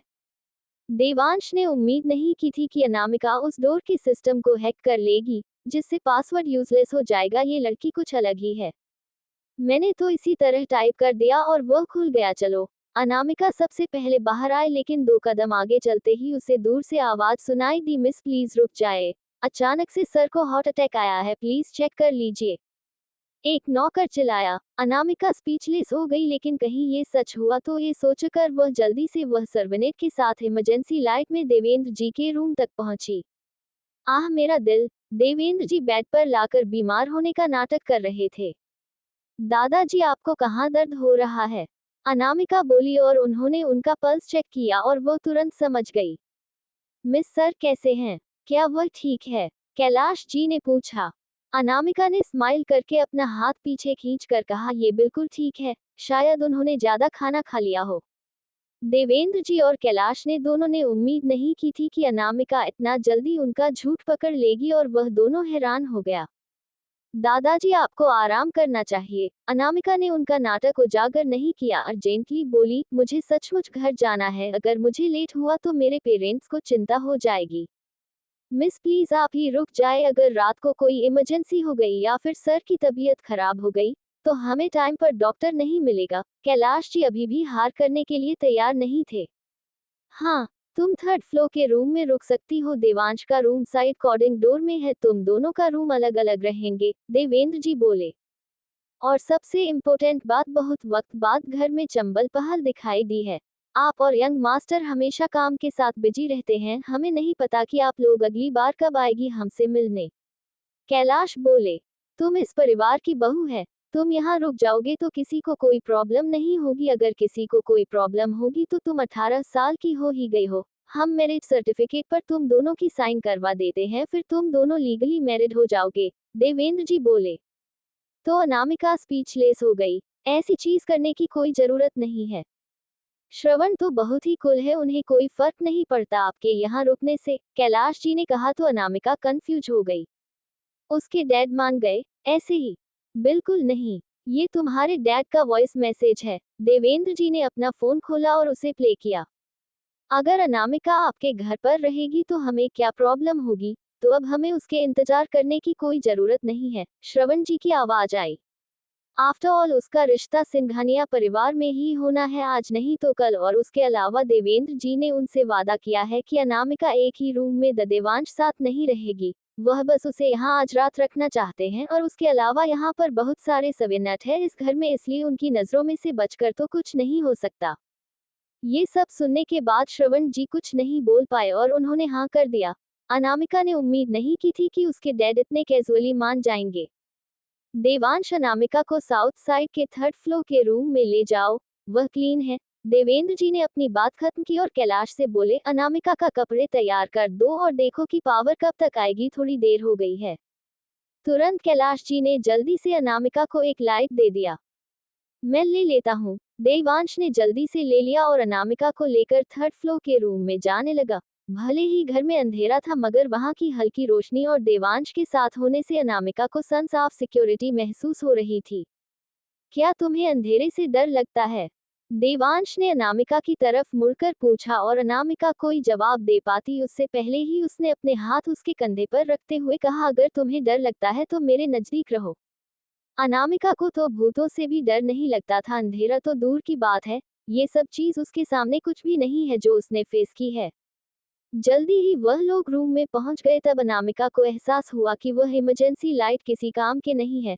रूम इतना बड़ा था कि उसकी रोशनी एक कोने से दूसरे कोने तक पहुंच ही नहीं रही थी। उस डिम लाइट में देवांश ने अपने सामने खड़ी लड़की को देखा, उसकी आंखें तारे की तरह चमक रही थी और उसमें एक अजीब सा ग्लो था, उसका कैजुअल ऑरा एक चार्मिंग क्वीन की तरह था। मैं तुम्हारे साथ तब तक रहूंगा जब तक लाइट नहीं आ जाती। वह अपने आप को उसका चेहरा छूने से रोक नहीं पाया, तब जाकर उसे रियलाइज हुआ कि उसका चेहरा कितना सॉफ्ट और स्मूथ है और इतना छोटा भी कि उसका एक हाथ उसके चेहरे को कवर कर सकता है। अनामिका ने अपना चेहरा दूसरी तरफ घूमते हुए कहा, तुम जाओ और अपना काम करो, मेरे पास करने के लिए कुछ नहीं है, देवांश बोला। तो फिर दादाजी के साथ रहो, अनामिका बोली। दादाजी सुबह से बहुत कम कर रहे हैं इसलिए वह सोने गए, देवांश बोला। अनामिका ने अपने सामने खड़े चिपकू लड़के को देखा और हेल्पलेस होकर बोली, तो फिर जाओ अपने रूम में, मुझे तुम्हारे साथ रहना है। देवांश अपनी सांसों को भारी होते हुए महसूस कर सकता था। अनामिका से हमेशा से एक यूनिक सेंट आती थी जो उसे नजदीक जाने के लिए मजबूर करती थी। ठीक उसी वक्त उसका फोन बजा। उसने बात की और उसके बाद अपने सामने खड़ी अनामिका से बोला, किसी डिवाइस के फेलियर की वजह से लाइट गई है, आज रात इलेक्ट्रिसिटी नहीं आएगी। अनामिका ने कोई जवाब नहीं दिया। मैं जाकर चेक करता हूँ कुछ कपड़े तुम्हारे लिए। अगर वह इस वक्त नहीं गया तो उसे डर था कि वह अपने आप को कंट्रोल नहीं कर पाएगा। जब देवांश उस रूम के वॉकिंग क्लोजेट में गया तो उसे वह पूरी तरह से खाली मिला। थोड़ी देर रुको, मैं तुम्हारे लिए कुछ कपड़े लेकर आता हूँ, देवांश बोला। वह जल्दी से गया और जल्दी ही वापस आते हुए बोला, ये दादाजी ने कपड़े पहले से तैयार करवाए थे, पता नहीं तुम्हें फिट होंगे या फिर नहीं। अनामिका स्पीचलेस हो गई। क्या देवेंद्र जी ने पहले से अंदाजा लगा लिया था कि वह यही रुकेगी? अनामिका ने कपड़े उठाए और उन्हें धीमी रोशनी में देखा। वह सारे के सारे काफी रिवीलिंग और छोटी नाइटी थी, एक भी ठीक नहीं था। देवांश ने भी यह सब नोटिस कर लिया और मुस्कुराकर बोला, मैं अपने कपड़े लेकर आता हूँ। देवांश गया और अपनी कुछ शर्ट और पजामास उसके लिए लेकर आया। देवांश अनामिका से हाइट में काफी लंबा था, जिसकी वजह से अनामिका ने उसे उसकी एक शर्ट ली और उनसे अजीब से कपड़ों से कुछ लॉन्ड्री और इमरजेंसी लाइट लेकर बाथरूम में जाने के लिए तैयार हो गई। तभी अचानक से एक तेज हवा आए और रूम का दरवाजा बंद हो गया और देवांश की कितनी भी कोशिश करने पर उसे खोल नहीं पा रहा था। सर, आप बहुत चालाक है, आपने ये भी तरीका सोच लिया उन्हें एक रूम में बंद करने का। कैलाश जी ने बहुत मुश्किल से अपनी हंसी कंट्रोल की और बंद दरवाजे की तरफ देखते हुए कहा, मैं शर्त लगा सकता हूँ कि यंग मास्टर तुरंत अभी चाबी के लिए फोन करेंगे। और जैसा उन्होंने कहा था, 2 सेकंड के अंदर ही देवांश का फोन आया। कैलाश जी को अपनी हंसी कंट्रोल में करते हुए फोन उठाया और सीरियसली एक्सप्लेन किया, सर वह रूम टेम्पररी यंग मैडम के लिए प्रिपेयर किया गया था और उसकी कोई एक्स्ट्रा चाबी नहीं है, क्या आप एक रात वहीं नहीं रुक सकते? ये बहुत हो रहा है, देवांश की आवाज दूसरे तरफ फोन से आई। क्लियरली उसे सब पता चल चुका था। क्या मतलब है आपका सर? मैं आपको सुन नहीं पा रहा हूँ, सिग्नल बहुत बुरा है। Hello hello sir, Kailash ji ने तुरंत कॉल कट कर दिया और मोबाइल स्विच ऑफ कर दिया। देवांश ने अपने सामने खड़ी लड़की को देखा और बोला, लगता है तुम आज रात मेरे साथ यहाँ फंस गई हो। Whatever, अनामिका को कोई फर्क नहीं पड़ा। अब वह समझ गई कि दादाजी किसी कीमत पर चाबी नहीं देने वाले हैं और दरवाजा कोई स्मार्ट डोर नहीं है, इसलिए हैकिंग काम में नहीं आएगी। उन्हें लॉक तोड़ना होगा, लेकिन देवेंद्र जी ने पहले से ही इसका रास्ता सोच लिया होगा और इस रूम में कोई भी ऐसी चीज नहीं छोड़ी होगी जिसे वह लोग लॉक तोड़ पाए। अनामिका लैंप के साथ वॉशरूम में चली गई। जल्दी ही बाथरूम के ब्लर ग्लास डोर पर अनामिका की परछाई दिखाई देने लगी। बाथरूम का दरवाजा भी रिप्लेस कर दिया गया था, जो पहले से काफी ज्यादा ट्रांसपेरेंट हो गया था। देवांश ने ये देखकर एक गहरी सांस छोड़ी। उसके दादाजी पागल हो गए हैं, लेकिन उसे ग्लास डोर के पीछे से अनामिका की दिखती हुई परछाई से देवांश के सांसें भारी हो रही थी। वह अपने बॉडी में बदलाव महसूस कर सकता था, इसलिए उसने जल्दी से अपनी नजरें खिड़की के बाहर लगा दी। लेकिन पानी की गिरती हुई आवाज ने उसकी नजर वापस बाथरूम के डोर की तरफ कर दी। अनामिका की परछाई पतली और खूबसूरत थी। वह दरवाजे की वजह से उसे साफ नहीं देख सकता था, मगर इमेजिन कर सकता था। देवांश जल्दी से खिड़की के पास चला गया ताकि ठंडी हवा उसकी बढ़ती हुई गर्मी को शांत कर पाए। जब अनामिका ने अपना बात खत्म किया तो बाहर आए और खिड़की पर खड़े देवांश को देखकर कैजुअली बोली, मेरा हो गया। देवांश ने पीछे मुड़कर देखा और उसने अपनी जिन इच्छाओं को कंट्रोल किया था वह फिर से वापस आ गई। अनामिका ने उसकी व्हाइट शर्ट पहनी हुई थी और पानी की वजह से उसका चेहरा बिल्कुल फ्रेश और डेलिकेट दिखाई देने लगा था। जब अनामिका ने सर उठाकर उसकी तरफ देखा तो वह काफी सेडक्टिव और मेमोराइजिंग लग रही थी। उसकी लंबी शर्ट की वजह से उसकी ब्यूटीफुल कॉलर बोन दिखाई दे रहे थे और शर्ट थोड़ी छोटी होने की वजह से अमेरिका के लंबे पैर देवांश का दिल धड़कने के लिए काफी था। मैं सावर लेने जा रहा हूँ। देवांश ने जल्दी से अपनी लाए हुए कपड़ों में से एक सेट उठाया और दौड़ते हुए बाथरूम में भाग गया। उसे डर था कि वह एक सेकंड भी यहाँ रुक तो उसका अपने ऊपर से कंट्रोल छूट जाएगा। अपने आप को शांत करने के लिए देवांश ने ठंडे पानी का शावर ऑन कर दिया, लेकिन अनामिका ने उस तरफ बिल्कुल नहीं ध्यान दिया और अपना फोन पर कुछ करने लगी। जब उसने दरवाजा खुलने की आवाज सुनी तो उसने सर उठाकर सामने देखा। देवांश भीगे हुए बालों के साथ स्ट्रांग मैस्कुलिन वाइफ के साथ वहां खड़ा था। ठीक उसी वक्त अनामिका का फोन बजा। वह एक अनयूजुअल लंबा सा नंबर था, जो टिपिकल मोबाइल नंबर नहीं होता है। अनामिका ने फिर से अपना ध्यान मोबाइल पर लगाया और कॉल उठाकर शांति से बोली, बोलो। पता नहीं दूसरी तरफ से क्या कहा गया, जिसे सुनकर अनामिका बालकोनी में जाते हुए बिना किसी एक्सप्रेशन के बाद बोली, तो थोड़ी देर बाद ही अनामिका को अपनी कमर पर किसी के हाथ लिपटे हुए महसूस हुई और देवांश की सांसें उसे अपने कानों पर महसूस हो रही थी। उसने अपना सर अनामिका के गार्डन में घुसाया हुआ था। बिल्कुल एक चिपकू कैट की तरह अनामिका भी उसकी बॉडी हीट फील कर सकती थी, इसलिए उसने फोन पर दूसरी तरफ वाले इंसान को कहा, ठीक है समझ गई, मैं कॉल कट कर रही हूँ। क्या वह कोई लड़का था? देवांश उसके इतने नजदीक होने की वजह से दूसरी तरफ से एक लड़के की आवाज सुन सकता था, जिसने उसके मूड को थोड़ा खराब कर दिया। थोड़ी देर पहले ही जैसे ही वह शावर से आया, अनामिका का पूरा ध्यान उस पर था, उसे देख रही थी, लेकिन जैसे ही उसका फोन बजा उसने उसे एक नजर देखा भी नहीं और डायरेक्ट उससे दूर बालकनी में आ गई। हाँ, एक दोस्त था। अनामिका को नहीं पता था कि क्यों वह देवांश को क्यों एक्सप्लेन कर रही है। वह बोली, चलो। किस तरह का दोस्त? देवांश ने अपना सर झुकाकर उसकी गर्दन में घुसा दिया और उसकी अनोखी खुशबू को महसूस करने लगा। कोई रेगुलर फ्रेंड या फिर स्पेशल फ्रेंड? उसकी आवाज बहुत ही सॉफ्ट और प्यार से भरी हुई थी। वह कोई रेगुलर फ्रेंड नहीं है, अनामिका बोली। आफ्टर ऑल उन्होंने जिंदगी और मौत दोनों का सामने एक साथ किया है, इसलिए उनका रिश्ता काफी स्ट्रांग है, तो वह काफी इम्पोर्टेंट है। देवांश ने अपना सर ऊपर उठाया और डिससेटिस्फैक्शन से उसकी तरफ देखते हुए बोला, मुझे भी ज्यादा इम्पोर्टेंट। देवांश। अनामिका ने उसकी पकड़ से निकलने की कोशिश की, लेकिन देवांश ने उसे और टाइटली पकड़ लिया, तो अनामिका ने हेल्पलेस होकर कहा, हम सिर्फ एक दूसरे को कुछ ही दिनों से जानते हैं। मेरे लिए मुझे ऐसा लगता है कि मैं तुम्हें सालों से जानता हूँ। देवांश बोला। उसका मैस्कुलिन ओरा और उसकी प्यारी धीमी आवाज उसे इतना चार्मिंग बना रही थी, जो अनामिका की भी बर्दाश्त के बाहर था। मुझे प्यास लगी है। अनामिका ने उसे दूर धक्का दिया और अपने लिए पानी लेने के लिए चली गई। उसका चेहरा शर्म की वजह से लाल पड़ गया था। मैं आज कहाँ सोने वाला हूँ? देवांश ने उसके पीछे पीछे आते हुए कहा। उसके अंदर की इच्छाएं अभी तक शांत नहीं हुई थी, बल्कि और बढ़ चुकी थी। बेड पर या फ्लोर पर, तुम्हारी मर्जी, अनामिका बोली। बेड। देवांश ने उसकी तरफ देखते हुए कहा, क्या हम एक साथ सोने वाले हैं?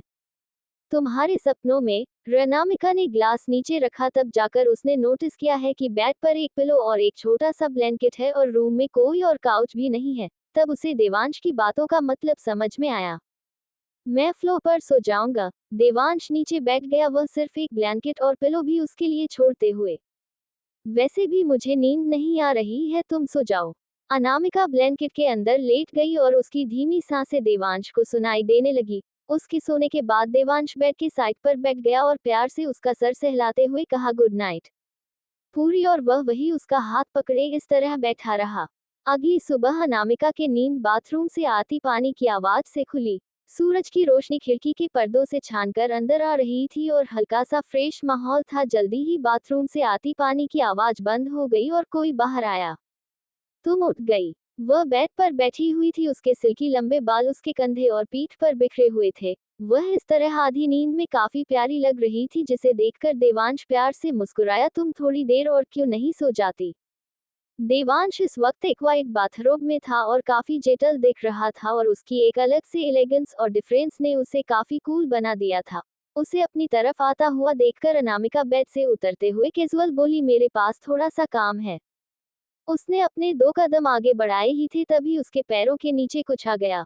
वह देवांश के बहुत सारे कपड़े थे जो देवांश इसी तरह उठा लाया था। उन्हें एक तकिया के तौर पर रोल किया गया था। क्या उसने सचमुच इस हार्ड फ्लो पर पूरी रात बिताई?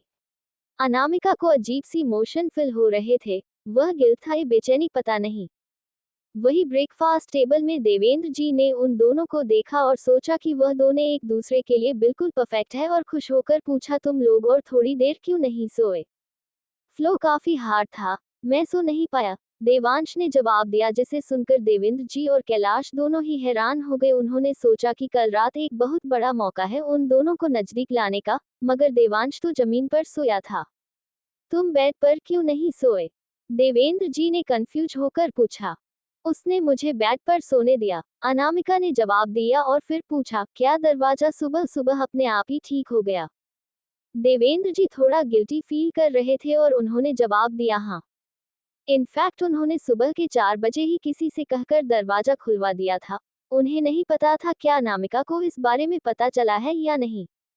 मैंने कोई आवाज नहीं सुनी ना, इसलिए, अनामिका ने कैजुअली कहा और ब्रेकफास्ट के लिए बिना आगे कुछ पूछे बैठ गई।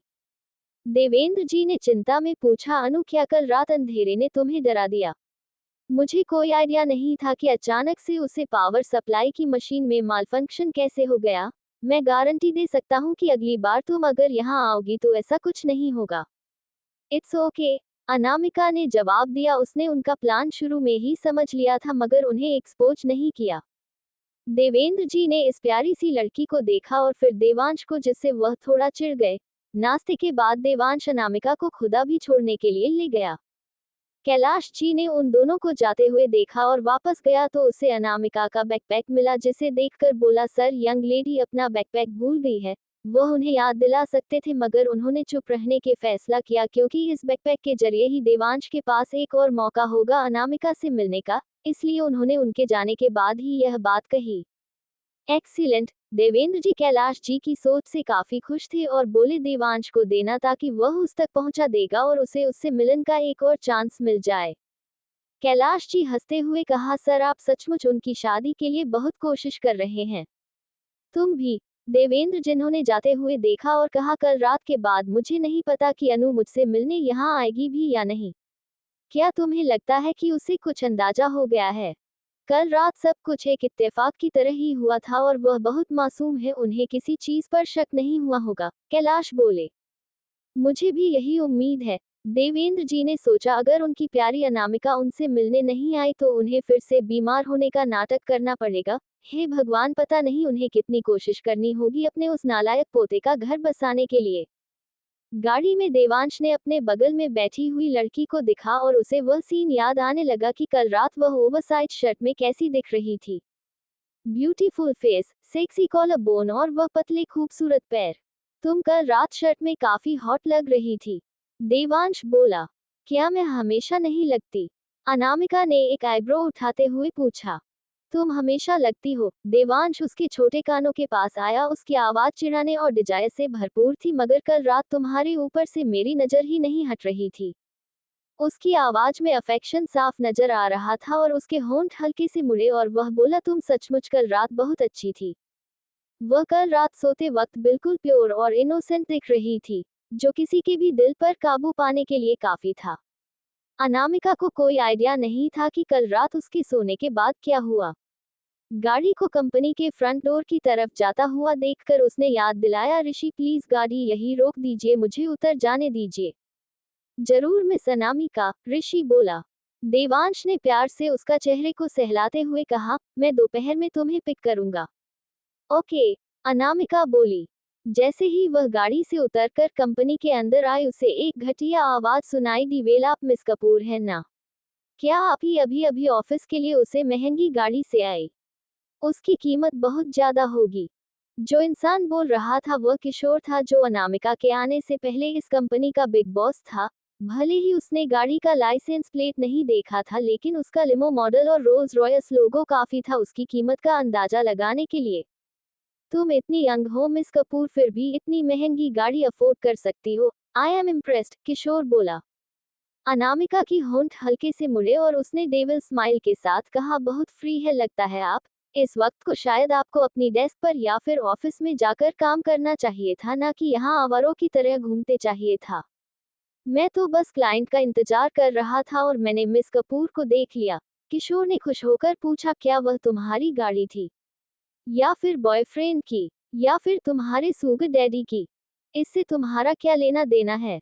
अनामिका लिफ्ट की तरफ आगे बढ़ते हुए कहा, बस अपना काम करो। किशोर ने उसका पतला और खूबसूरत फिगर देखा और ललचाया आंखों से उसकी तरफ देखने लगा।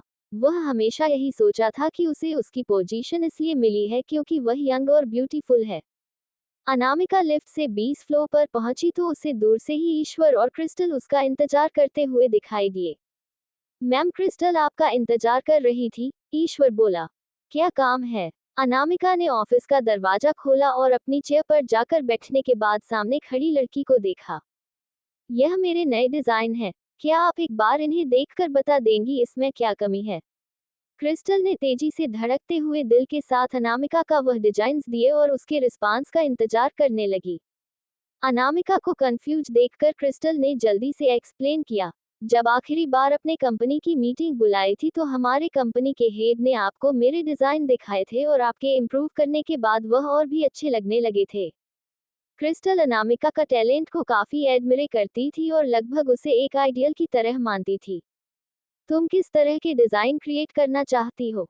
अनामिका ने उसके डिजाइन्स उठाए और देखने शुरू कर दिए। ऑफ कोर्स फ्रेश और ब्यूटीफुल, यही मेरा डिजाइनिंग स्टाइल है, क्रिस्टल बोली, उसकी आंखें एक्साइटमेंट के मारे चमक रही थी। वह बोली, मैं भी किसी दिन मेरी आइडियल क्वीन एमी की तरह मोस्ट ब्यूटीफुल कपड़े डिजाइन कर पाऊं। मिस कपूर, क्या आप क्वीन एमी को जानती है?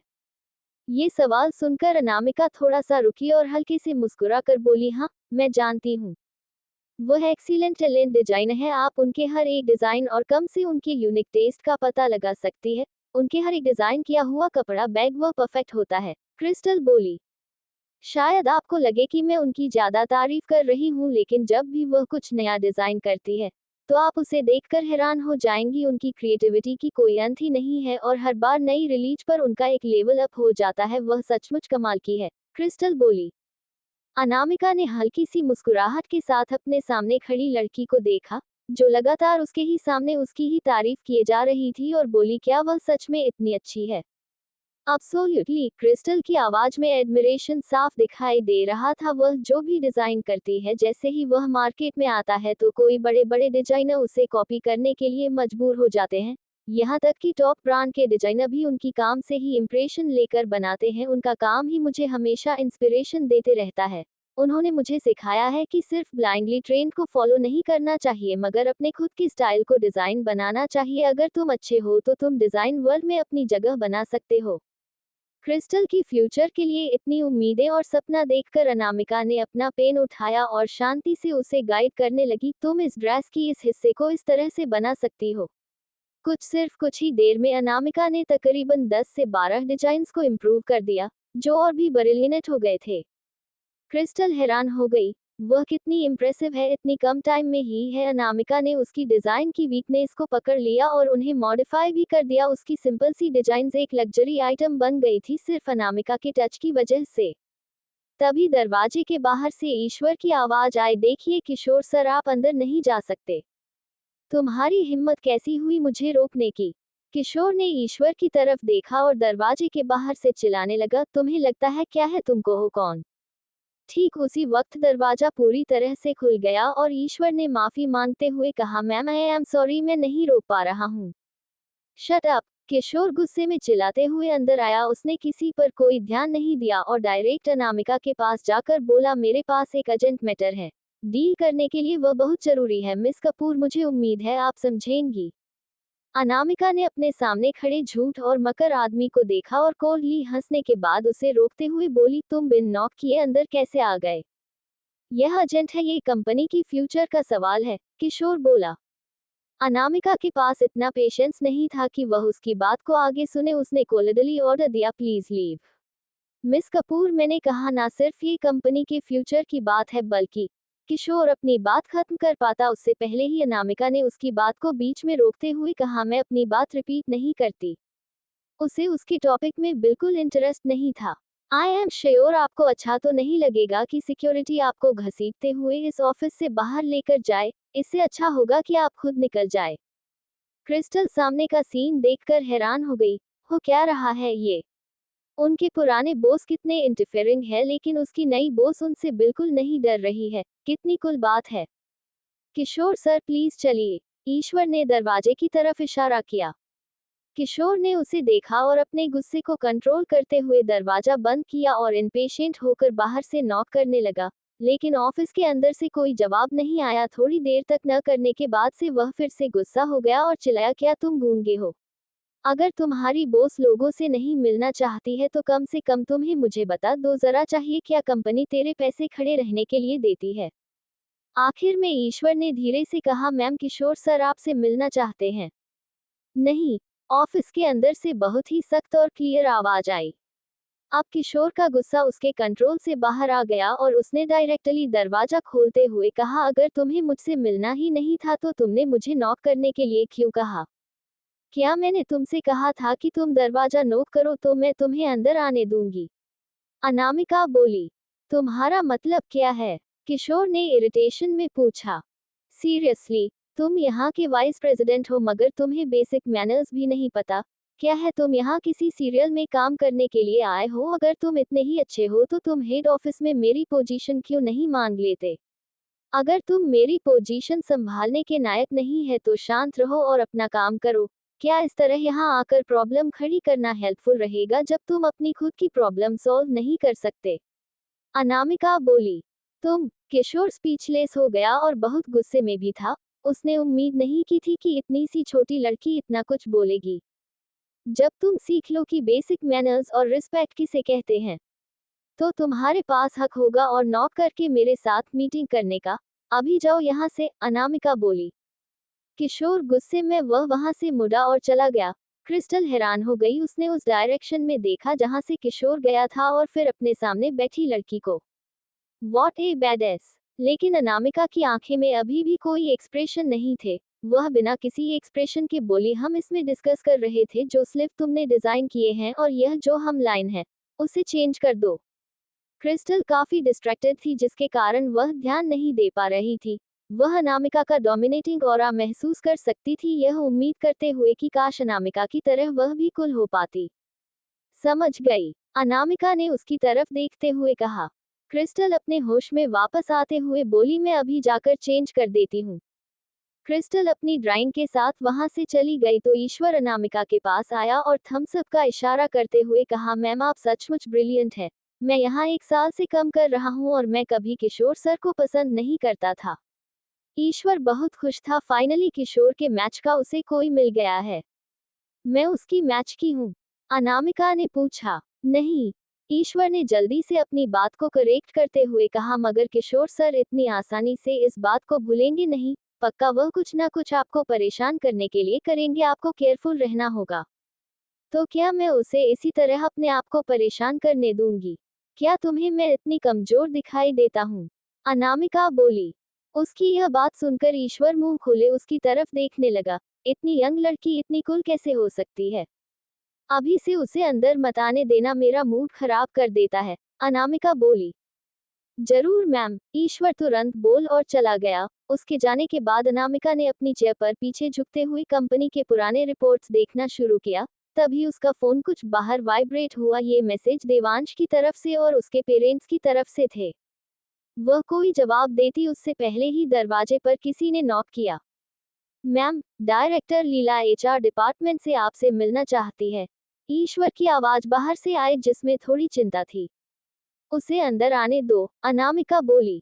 अनामिका ने अपना फोन नीचे रखा और अपने सामने खड़ी लड़की को देखा। वह लगभग 22-24 साल की थी, मगर उसने काफी अथॉरिटी के साथ कहा, मैम पहले ही दिन पर आप टफ बॉस प्ले कर रही है। इतना कहकर लीला ने अपना हाथ तेजी से अनामिका के ड्रेसिंग पर मारते हुए कहा, मुझे यहाँ हेड ऑफिस से भेजा गया था जब कंपनी नई नई बनी थी और आप इसी वक्त मुझे नौकरी से निकलना चाहती है। क्या आपको लगता है कि यह आपका घर है? क्या आपको हेड ऑफिस के डिसीजन की भी फिक्र नहीं है? वह बोलते वक्त गुस्से में अनामिका की तरफ घूर रही थी। क्लियरली वह उसके फैसले से नाखुश थी। वह एम्प्लॉय जिन्हें तमाशा देखने में बहुत मजा आता था, उन्होंने बाहर से सारी आवाज सुनी और अपने आप ही सोचा, क्या कोई अपने बॉस के डेस्क पर इस तरह बैक पर मार सकता है? उसकी हिम्मत कैसे हुई अपनी बॉस की आंखों में आंखें डालकर बात करने की? अनामिका जानती थी कि दरवाजा खुला हुआ है और बाहर से कई सारी आंखों से देख रही है। ईश्वर उन्हें भगा देना चाहता था, लेकिन उन्हें ड्रामा देखना बहुत पसंद था, इसलिए वह देखना चाहते थे कि आगे क्या होने वाला है। इसलिए उसमें से कोई भी जाने के लिए तैयार नहीं था। अनामिका ने अपने सामने खड़ी लड़की को देखा और शांति से बोली, जिसे हेड ऑफिस के फैसले की फिक्र नहीं है वह तुम हो डायरेक्ट लीला। मैं तुम्हारे अटेंडेंस रिकॉर्ड देखे हैं, उसके बाद भी तुम कुछ कहना चाहोगी? तो मैम, आपने ऑलरेडी मेरे अटेंडेंस रिकॉर्ड्स देख लिए हैं, तो आपको पता होगा कि मैं पिछले 1 साल से जरूर से ज्यादा काम कर रही हूँ और ना ही कभी लेट आती हूँ, ना ही कभी जल्दी जाती हूँ। मैं हमेशा सबसे पहले आती हूँ और सबसे लास्ट में जानती हूँ। मेरे हार्ड वर्क को मेरे रिकॉर्ड में अच्छे से देखा है जा सकता है, लेकिन फिर भी आपने मुझे बिना किसी कारण की नौकरी से निकलने का फैसला किया। मैं इस मामले को लेकर हेडक्वार्टर में कंप्लेंट करूंगी और आपके यहाँ से निकाल आऊंगी, लीला बोली। बाहर खड़े हैं ऑफिस के लोग हैरान हो गए।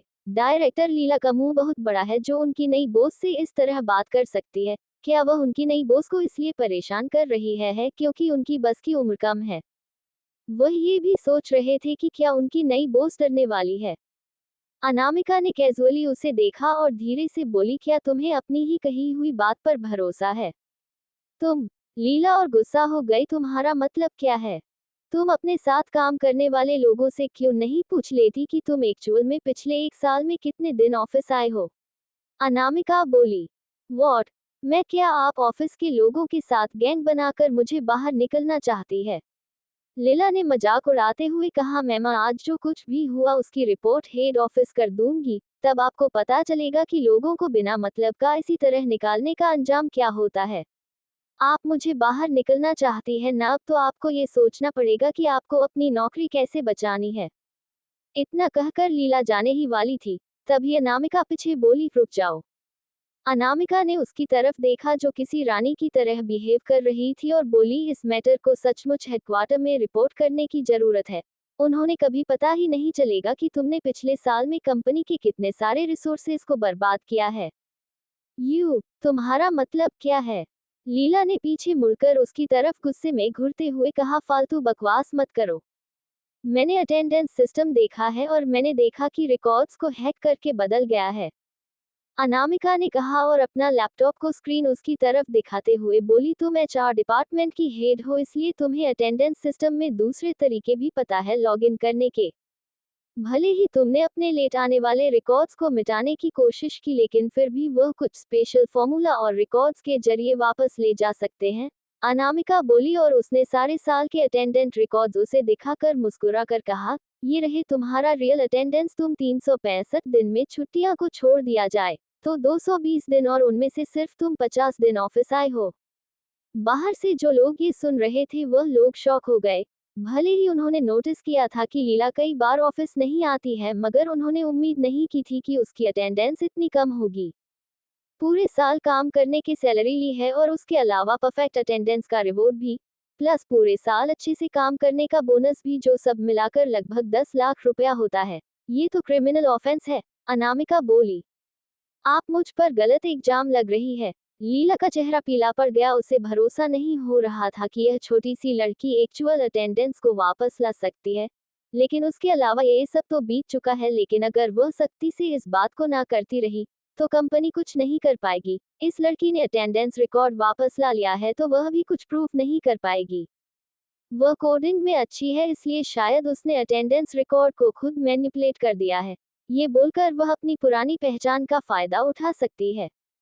ओह बाय द वे, मैंने पिछले साल के तुम्हारे से रिलेटेड सारे वीडियो भी इकट्ठा कर ली है और जितने दिन तुम ऑफिस आए हो कैमरास के हिसाब से भी एग्जैक्टली 50 दिन ही है, और यह रिकॉर्ड और सबूत पुलिस को देते ही पुलिस को सब सच पता चल जाएगा। अनामिका बोली।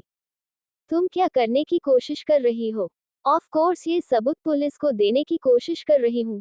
यहाँ पर सही या गलत का फैसला करना पॉइंटलेस है, पुलिस जल्दी ही इसे सॉर्ट आउट कर देगी। अनामिका बोली। तुम लीला चिल्लाई। अनामिका ने कैजुअली ईश्वर की तरफ देखा और बोली, ईश्वर पुलिस को फोन करो। ये सुनते ही लीला का चेहरा पेपर की तरह सफेद पड़ गया। वह भी अभी एक रानी की तरह बिहेव कर रही थी, मगर अनामिका के सामने वह कुछ ही मिनट में हेल्पलेस हो गई है और वह माफी की भीख मांगने लगी। नहीं प्लीज। लीला की आवाज कांप रही थी। मैम हम बैठकर बात कर सकते हैं प्लीज। मैं ओरिजिनली तुम्हें छोड़ने का फैसला कर चुकी थी, सिर्फ नौकरी से निकाल कर छोड़ देती तुम्हें, मगर तुमने मेरे साथ लड़ाई शुरू की है। अनामिका ने एक आईब्रो उठाकर हेल्पलेस लुक के साथ कहा, मैं तुमसे कंपनी की लॉस की रिकवरी नहीं लेने वाली थी और नहीं तुम्हें जेल भेजने वाली थी, मगर तुमने इंसिस्ट किया कि तुम यह मामला हेडक्वार्टर में रिपोर्ट करोगी और तुम्हारी वजह से ही मुझे पुलिस को इन्वॉल्व करना पड़ रहा है। अब लीला को अपने ही की गई हरकत पर गुस्सा आ रहा था। वह बोली, मैम सारी मेरी गलती है, मुझे अटेंडेंस रिकॉर्ड को इस तरह बिगाना नहीं चाहिए था और परफेक्ट अटेंडेंस से मुझे अपनी सैलरी भी नहीं लेनी चाहिए थी, मुझे वह एनुअल रिवॉर्ड भी नहीं लेना चाहिए था। मैं गलत थी, मैं सचमुच गलत थी। तुम प्लीज, मैं माफी मांगती हूँ। क्या तुमने इकलौती यही चीज गलत की है? अनामिका ने इंटेंसिटी के साथ उसकी तरफ को देखा। क्योंकि क्या क्या और किया है मैंने? लीला की आंखों से आंसू बहने लगे। पैनिक में वह सोच नहीं पा रही थी कि उसने और क्या गलत किया है। तभी अनामिका ने उसके सामने एक फाइल रख दी। लीला ने पूछा, ये क्या है? ये कंप्लेंट लेटर है उन लोगों की तरफ से जिन्होंने पिछले साल कंपनी छोड़ी है, और इनमें से टोटल 63 लेटर्स में तुम्हारे खिलाफ कंप्लेंट की गई है, अनामिका बोली। बाहर के कलीग्स ने भी उसके खिलाफ कंपनी की है, वह भी इतनी सारी। क्लियरली लीला काफी लोगों को परेशान करती थी। तुमने अपनी पावर का गलत इस्तेमाल किया और जिन्होंने तुम्हारी बात नहीं मानी, तुमने उसे निकाल भी दिया कंपनी से। इतने टैलेंटेड लोग बाहर नहीं जाते, ऐसा हुआ सिर्फ तुम्हारी वजह से, अनामिका बोली। मैम, मुझे एक्सप्लेन करने दीजिए, ये लोग कंपनी के रूल्स फॉलो नहीं कर रहे थे, लीला बोली। लेकिन लीला अपनी बात खत्म कर पाती है उससे पहले ही अनामिका की आंखें ठंड हो गई और वह बोली, इस पॉइंट पर आकर भी तुम उन्हें फंसाना चाहती हो? ये तब तक नहीं मानेगी जब तक अच्छा सबक न सिखाया जाए। Ma'am, I am sorry, please मुझे एक और मौका दीजिए, लीला ने भीख मांगते हुए कहा। जिन लोगों को मैंने गलत इल्जाम लगाकर निकाला है, मैं उनसे पर्सनली जानकर उनके पैर पड़कर माफी मांगूंगी। लेकिन अनामिका का कोई जवाब न देखकर लीला ने रोते हुए कहा, कंपनी ने जो 12 महीने की सैलरी और बोनस दिया है वह सब मैं वापस कर दूंगी 3 दिनों के अंदर। प्लीज पुलिस को कॉल मत कीजिए, अगर आपने ऐसा किया तो मैं खत्म हो जाऊंगी, मेरी पूरी लाइफ बर्बाद हो जाएगी। अनामिका ने उसकी आंखों में देखा और एक एक शब्द पर जोर देते हुए बोली, जब तुमने उन लोगों पर गलत इल्जाम लगाकर बाहर निकाला था तो क्या तुमने उनकी जिंदगियों के बारे में सोचा था कि उनकी जिंदगी में बर्बाद हो जाएगी? मैम, लीला बोली, क्या तुमने जब उनकी सबके सामने बेइज्जती की थी तुमने उनकी फीलिंग्स के बारे में 1% भी सोचा था? अनामिका ने फिर पूछा और कोल्डली उसकी तरफ देखते हुए आगे बोली, मैंने कंप्लेंट लेटर्स पढ़े हैं और मैं लिखा गया है कि तुम उन सभी लोगों को पर्सनल मैटर्स के बारे में ब्लैकमेल करती थी। उनमें से कुछ नहीं तो उन मैटर को सेटल करने के लिए तुम्हें पैसे भी दिए हैं और वह पैसे कम नहीं थे। अगर इन सबको एक साथ मिल लिया जाए तो तुम्हें कम से कम 2 साल की जेल होनी चाहिए।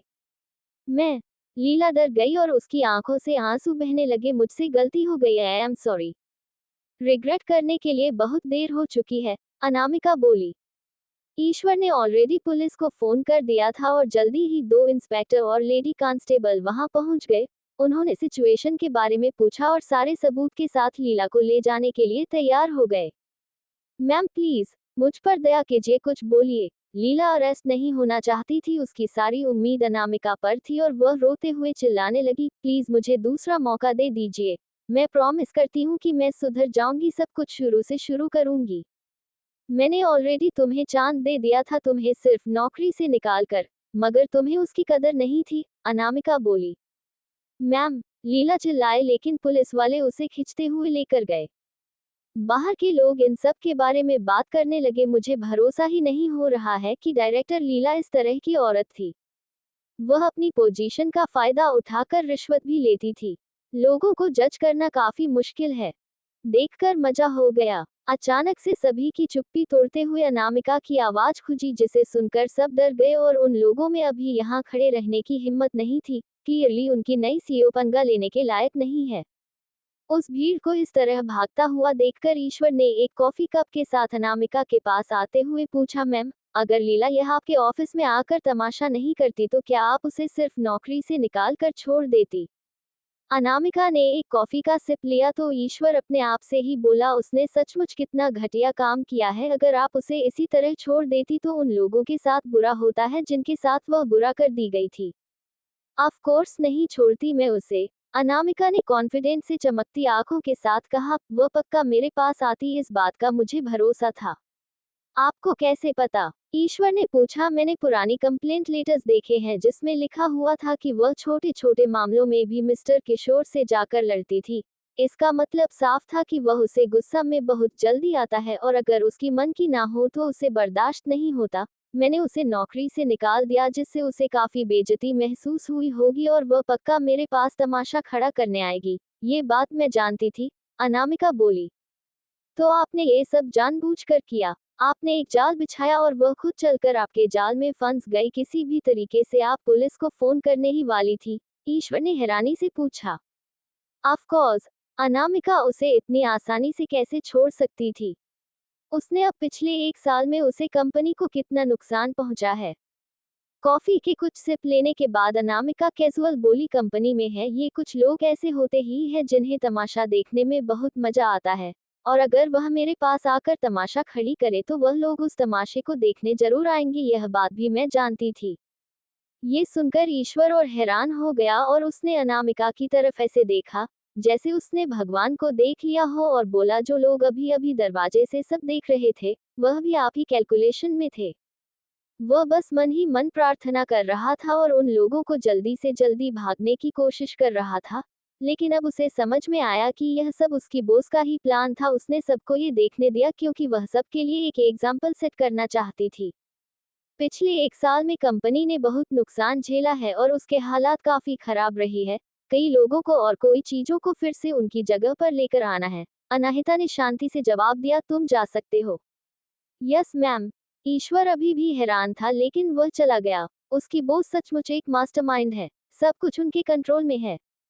वहीं दूसरी तरफ देवांश अपने फोन में उसमें मैसेज की तरफ गौर जा रहा था, जिसे उसे भेजे हुए 1 घंटा और 40 मिनट बीत चुके थे, मगर फिर भी कोई जवाब नहीं। ये लड़की जैसे ही अपने काम में बिजी होती है, सबसे पहले अपने फ्यूनसों को भूल जाती है। उसने अनामिका की डीपी देखी जिसमें एक दीवार पर एक परछाई दिखाई दे रही थी। भले ही वह परछाई काले रंग की थी, मगर वह एलिगेंट आउटलाइन और शॉप बिना किसी गलती के देवांश पहचान सकता था कि वह अनामिका का है। उसकी परछाई भी खूबसूरत थी। देवांश काफी देर तक उसे टीपी को देखता रहा और यह इमेजिन करता रहा कि उसे फोटो को लेते वक्त वह कैसा फील कर रही होगी, कैसे कपड़े पहने होंगे और कैसे उसने वह फोटो लिया होगा। उसके खूबसूरत चेहरे को याद करते हुए अपने आप देवांश की आंखें सॉफ्ट हो गई। उसने उसकी डीपी का स्क्रीनशॉट लिया और फिर चैट क्षेत्र में गया, फिर भी कोई जवाब नहीं। वह इतनी बिजी किस चीज में है कि उसके पास फोन चेक करने का भी 1 सेकंड नहीं है। अनामिका ने आए हुए मैसेज का जवाब करने ही वाली थी, तभी उसका फोन वाइब्रेट होने लगा। उसके डैड कॉल कर रहे थे। वह फोन उठाकर है कुछ बोलती उससे पहले ही दूसरी तरफ से श्रवण जी खुश होकर बोले, अनु तुम फिर से इतनी जल्दी ऑफिस पहुंच गई, इसे कहते हैं डेडिकेशन। मैंने सुना कि लीला ने ऑफिस में क्या किया। मुझे भरोसा ही नहीं हो रहा है कि उसे इतने सारे लोगों के साथ गलत किया है। तुम बहुत अच्छा कर रही हो। तुम्हें कंपनी गए हुए सब कुछ ही दिन हुए हैं और तुमने इतने बड़े इशू को सबके सामने ला दिया। श्रवण जी आगे बोले, अब पता चला कि वह हमारी पीठ पीछे इतनी सारे प्रॉब्लम्स खड़ी करती थी। उसने काफी नुकसान किया है, अनामिका बोली। अनामिका ने जो जो अभी अभी कहा था उसके अलावा भी उसने कई क्रिमिनल ऑफेंसेस किए थे और बस उसे इंतजार था कि कानून लीला को उसके किए की सजा दे। ओब्रोय परिवार के नाम में इतने सारे बिजनेस है कि हाई कमांड को हर एक ब्रांच के हर एक मामले पर ध्यान देना काफी मुश्किल होता है, स्पेशली जो बिजनेस छोटे हैं उन पर। श्रवण जी बोले। उन्होंने सोचा था कि पहले से ही एक्सपीरियंस और अच्छे काम करने वाले लोगों को इस कंपनी में भेजने पर नई कंपनी भी अच्छे से चलेगी और प्रॉब्लम खड़ी नहीं होगी, मगर वह गलत थे। अनु तुम बिजनेस में बहुत अच्छी हो, बिजनेस तुम्हारे खून में है। तुम्हारे वापस आ जाने के बाद तुम्हारे भाइयों का बोझ थोड़ा हल्का हो जाएगा। एक बार तुम उसे कंपनी में सेटल हो जाओ और सब कुछ ठीक हो जाए तो डैड तुम्हें बड़ी कंपनी देंगे जिसे तुम चला पाओ। फ्यूचर में तुम और तुम्हारे भाई ओबरॉय बिजनेस को पूरी दुनिया में फैला देना। श्रवण जी खुश होकर बोले। नहीं, अनामिका बोली, ये कंपनी ऑलरेडी उसका काफी टाइम ले रही है। भले ही यहाँ पर छोटी मोटी प्रॉब्लम थी, मगर उसके लिए उसका वक्त हो जाता था। उसके पास अपने ही मामलों के लिए वक्त नहीं बचता था। सब तुम्हारी कैपेबिलिटी देख सकेंगे। श्रवण जी फिर बोले। जब श्रवण जी ने ये कंपनी उसे सौंपी थी तो उन्होंने उम्मीद नहीं की थी कि वह इतना अच्छा करेगी। वह बस उसे उसके मन की एक चीज ट्राई करने देना चाहते थे। वह पहले से ही तैयार थे कि अगर यह कंपनी में बैंकरप्ट भी हो जाती है तो उन्हें कोई फर्क नहीं पड़ता, लेकिन उन्हें उम्मीद नहीं थी कि जो कंपनी कुछ ही दिनों में लगभग बंद पड़ने वाली थी, अनामिका ने फिर से नई जान डालकर चलाना शुरू कर दिया था। अनु क्या तुम देवेंद्र अंकल के घर पर कल ठीक से सोई? श्रवण जी यह बात पूछना चाहते थे कि क्या देवेंद्र जी ने उसे ठीक से ट्वीट किया और एग्जैक्टली कल रात को हुआ क्या था, मगर अनामिका ने सिंपली जवाब दिया, सब कुछ ठीक था। वहीं दूसरी तरफ देवांश काफी देर तक चैट विंडो को देखता रहा और फाइनल उसका नंबर डायल किया। अनामिका जो अपने डैड से बात कर रही थी, अचानक उसका फोन वाइब्रेट हुआ और देवांश का नाम देखकर उसने कहा, डैड मुझे कॉल आ रहा है, मैं आपसे बाद में बात करती हूँ। ऑल राइट, बात करो, मैं अभी कॉल कट करता हूँ। घर जल्दी आ जाना, श्रवण जी बोले। वह उसे एक अच्छा सा रिवॉर्ड देना चाहते थे, उनकी बेटी है ही कमाल की। ओके। श्रवण जी का कॉल कट करने के बाद अनामिका ने देवांश का कॉल उठाया। क्या हुआ? क्या कर रही हो तुम? देवांश ने पूछा। अभी अभी मैंने कुछ कंपनी के मामले को सुलझाया और तुम्हारे फोन करने से पहले डैड से थोड़ी सी बात कर रही थी, अनामिका बोली। देवांश को पता चला कि वह अपने डैड से बात कर रही थी तो वह थोड़ा बेटर महसूस करने लगा और बोला, तुमने मेरे मैसेज का जवाब नहीं दिया इसलिए मुझे लगा कि तुम्हें किसी मदद की जरूरत हो। उसकी कोई जरूरत नहीं है, अनामिका बोली। तो फिर तुम लंच में क्या खाओगी? देवांशी ने पूछा। अनामिका ने कुछ सेकंड सोचा और फिर जवाब दिया, कुछ भी चलेगा। वह लोग थोड़ी देर तक बात करते रहे, तभी ईश्वर कंपनी के रिसीवमेंट लिस्ट लेकर आ गया और अनामिका ने कॉल कट कर दिया। वही ओबरॉय मेंशन में नताशा अभी अभी बाहर से वापस आई थी, एक बड़ा सा खाने का बैग लेकर। वह बोली, डैड, मॉम, मैं आपका फेवरेट खाना लेकर आई हूँ। लेकिन किसने जवाब नहीं दिया। श्रवण जी के कॉल कट करते ही सीता जी तुरंत पूछा, क्या अनु ठीक है? उनके दिमाग में सिर्फ अनामिका चल रही थी। चिंता मत करो, अनु ने हमारी कंपनी से एक गलत एम्प्लॉय को बाहर निकाला है। तुम्हें शायद नहीं पता मगर लीला उस छोटी कंपनी की एचआर मैनेजर जिसे हेड ऑफिस ने भेजा था, वह अटेंडेंस रिकॉर्ड में गड़बड़ कर रही थी। उसने पिछले साल से 50 दिन ही ऑफिस अटेंड किया है और उसने पूरे इस साल की सैलरी, अटेंडेंट बोनस और हाँ, एरिया बोनस भी लिया, श्रवण जी बोले। सीता जी हैरान हो गई और उन्होंने पूछा, अनु को कैसे पता चला? मुझे पक्का तो कुछ नहीं पता है, मुझे बस कंपनी के लोगों ने बताया कि अनामिका लीला को ऑफिस से निकाल रही थी। मगर लीला अपने निकाले जाने की खबर सुनकर अनु के ऑफिस में गई और उसके बारे में बहुत कुछ तेज आवाज में बुरा बोलने लगी, जिससे काफी सारी भीड़ इकट्ठा होकर सब कुछ देखने लगी और उसके बाद अनामिका ने सारे सबूत सबको दिखाए और पुलिस को बुलाया, श्रवण जी बोले। अनु ने बहुत अच्छा काम किया है, वह अमेजिंग है। सीता जी काफी इम्प्रेस हो गई कि कैसे उनकी बेटी ने कितनी आसानी से इतना अच्छा मामला संभाल लिया। मैडम, सच नहीं, मिस काफी रिमार्केबल है और बिजनेस में बहुत अच्छी भी है। बिल्कुल, बिजनेस तो उन्हें ओबरॉय परिवार से खून में मिला है। वह पक्का अपने भाइयों की तरह ही बिजनेस में ब्रिलियंट होगी और सबको प्राउड फील करवाएंगी। कंग्रेचुलेशन सर और मैडम, आपकी इतनी वंडरफुल और खूबसूरत बेटी है। अब कंपनी अच्छे हाथों में है जिसे आप लोग और राहत की सांस ले सकते हैं। सारे हाउसकीपर अनामिका की तारीफ करने लगे, कुछ सचमुच तो कुछ अपने फायदे के लिए, और उन सब की तारीफें सुनकर श्रवण जी और सीता जी काफी खुश हो गए। उन्होंने वह कंपनी बस उसे कुछ वक्त खेलने या फिर बिजी रखने के लिए दे दी थी, लेकिन उन्हें नहीं पता था कि वह इतना अच्छा काम करेगी। वह लोग बहुत खुश थे। नताशा जो साइड में खड़ी होकर सब कुछ सुन रही थी, अनामिका की तारीफें सुनकर फिर से गुस्से के मारे पागल हो गई, लेकिन फिर भी उसने अपने चेहरे पर नकली मुस्कुराहट लाए और उनके पास जाते हुए कहा, मॉम, डैड, मैं वापस आ गई, देखिए मैं आप लोगों के लिए क्या लाई। ये ब्राइट रेस्टोरेंट से है। सीता जी ने पूछा। हाँ, मैंने सुना है कि वहाँ का स्टाफ काफी टॉप है। अगर आपके पास पैसे भी हो फिर भी आपको चीज लेने के लिए लाइन लगानी पड़ती है, नताशा बोली। नताशा, तुम ये सब लाइन लगाकर लेकर आए हो? सीता जी को थोड़ी चिंता हुई। आप लोग खुश हैं ना, तो मैं भी खुश हूँ, नताशा जी ने खाना निकलते हुए कहा। गर्म है, तब तक खा लेते हैं। सच्चाई ये थी कि उसने अपनी जगह बॉडीगार्ड को लाइन में खड़ा किया था और पैसे दिए थे, और जब बॉडीगार्ड खाना लेकर आ गया तो वह उसे लेकर घर आ गई। लेकिन सीता जी को ये बात नहीं पता थी और वह काफी अच्छा फील कर रही थी, जिसे देखकर नताशा ने सोच लिया कि उसे ही ऐसे ही तरीके इस्तेमाल होगी वह करने होंगे उनके दिल से जीतने के लिए। तुम्हें ये सब करने की जरूरत नहीं है, इन सब चीजों की जिम्मेदारी तुम स्टाफ पर छोड़ दिया करो, श्रवण जी बोले। ये सुनकर नताशा ने उन्हें गले लगाते हुए कहा, मुझे पता है डैड, आपको मेरी फिक्र है। मैं बस दीदी के आसपास नहीं होने पर आपको इस तरह गले लगा सकती हूँ। अब बैठिए और खाए। वही श्रवण ये सुनकर गिल्टी फील करने लगे। नताशा को उन्होंने अपनी हाथों से बड़ा किया था और वह अनु के वापस आने से उसकी स्टेटस को जरूर थोड़ा होगा, वह पक्का उदास होगी। अनु, वापस आ गई हो तुम, फिर भी तुम हमारी बेटी हो, हम हमेशा तुम्हारे मॉम डैडी रहेंगे, सीता जी ने प्यार से नताशा से कहा। थैंक यू, नताशा मुस्कुराकर बोली, मुझे कुछ नहीं चाहिए, जब तक मैं आपके साथ रह सकती हूँ और आप लोगों का ध्यान रख सकती हूँ उतना ही मेरे लिए काफी है। बेवकूफ, सीता जी हंसने लगी। उन्हें थोड़ी सी उदासी हुई, उनकी बेटी बहुत जल्दी बड़ी हो रही है। वहीं दूसरी तरफ ऋषि ने एक डॉक्यूमेंट्स देवांश के सामने रखते हुए कहा, सर इस पर आपके सिग्नेचर चाहिए। मैंने सब चेक कर लिया, सब कुछ ठीक है।